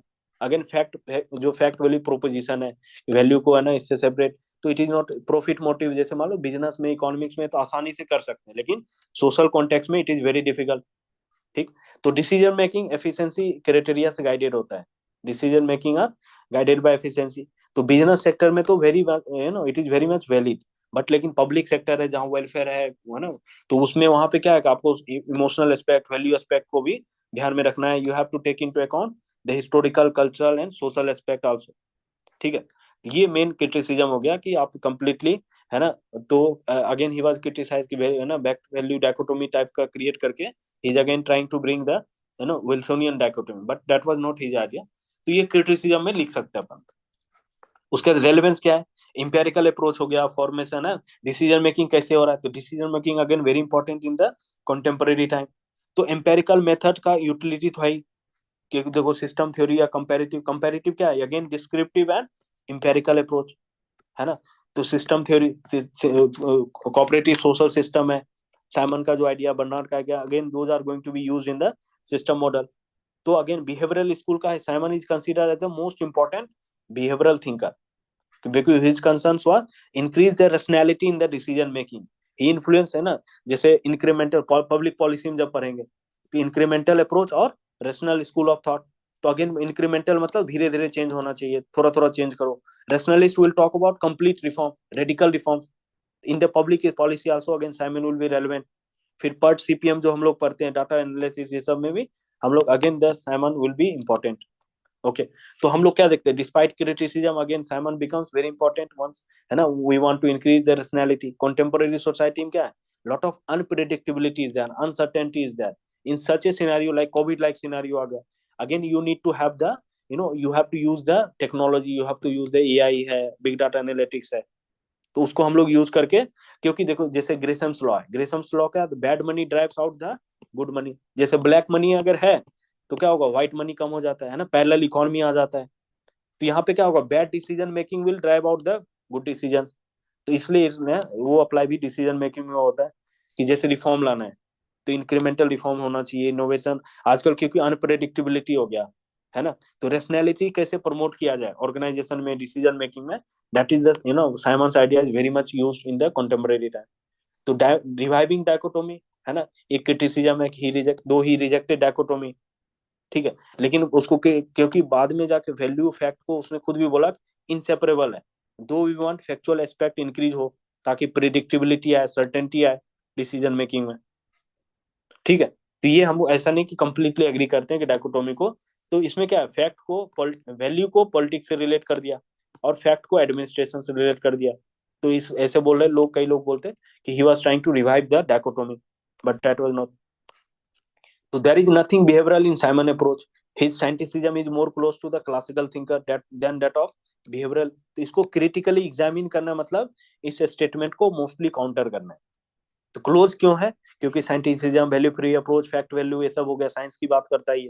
That was also idea of classical thinker. But वो डिफरेंशिएट क्यों किया गया, क्लासिकल थिंकर क्या होता है, नॉर्मेटिव अप्रोच, है ना, based on experiences they have come up with the model. Formal structural approach था, but it was more dynamic, internal dynamics, acceptance of authority, bounded rationality, administrative man concept, ये लेके आता है। ठीक है, तो ये हो गया हमारा क्लोज टू, है ना, क्यों है क्लोज है, क्योंकि ये सारे फैक्चुअल ये सब हो गया। तो डिफर कहाँ कर रहा है, इंपेरिकल अप्रोच, नॉर्मेटिव के बदले क्या आ गया, इंपेरिकल अप्रोच आ गया। ये फॉर्मल था तो इनफॉर्मल सोशियो साइकोलॉजिकल फैक्टर आ गए। ह्यूमन बीइंग के डायनेमिक्स को क्लासिकल थिंकर इग्नोर करता है, लेकिन ये decision making, satisfaction, power, authority, communication, तो वो डिफरेंस करता है क्लोज सिस्टम से, ये सोशल सिस्टम की बात करता है। इकोनॉमिक मैन का भी कॉन्सेप्ट और सोशल मैन कैसे डिफरेंट है। तो सोशल मैन वही वैल्यू ओरिएंटेड है ना, मोटिवेशन। तो ये मायो का कंसेप्ट मायो ने दिया, सोशल मैन का कॉन्सेप्ट, ठीक है।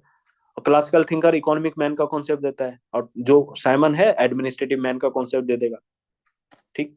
तो अब ये बेसिकली क्लासिकल थिंकर और उसमें क्या सिमिलरिटी और डिफरेंस, ये थोड़ा कैसे इसको सर ने कैटेगराइज किया कि देवर वैल्यू फ्री वैल्यू लेडन, है ना, तो दोनों सिमिलर हो गया। डिफरेंसेस उसके मेथड में है और उसके कंटेंट में है।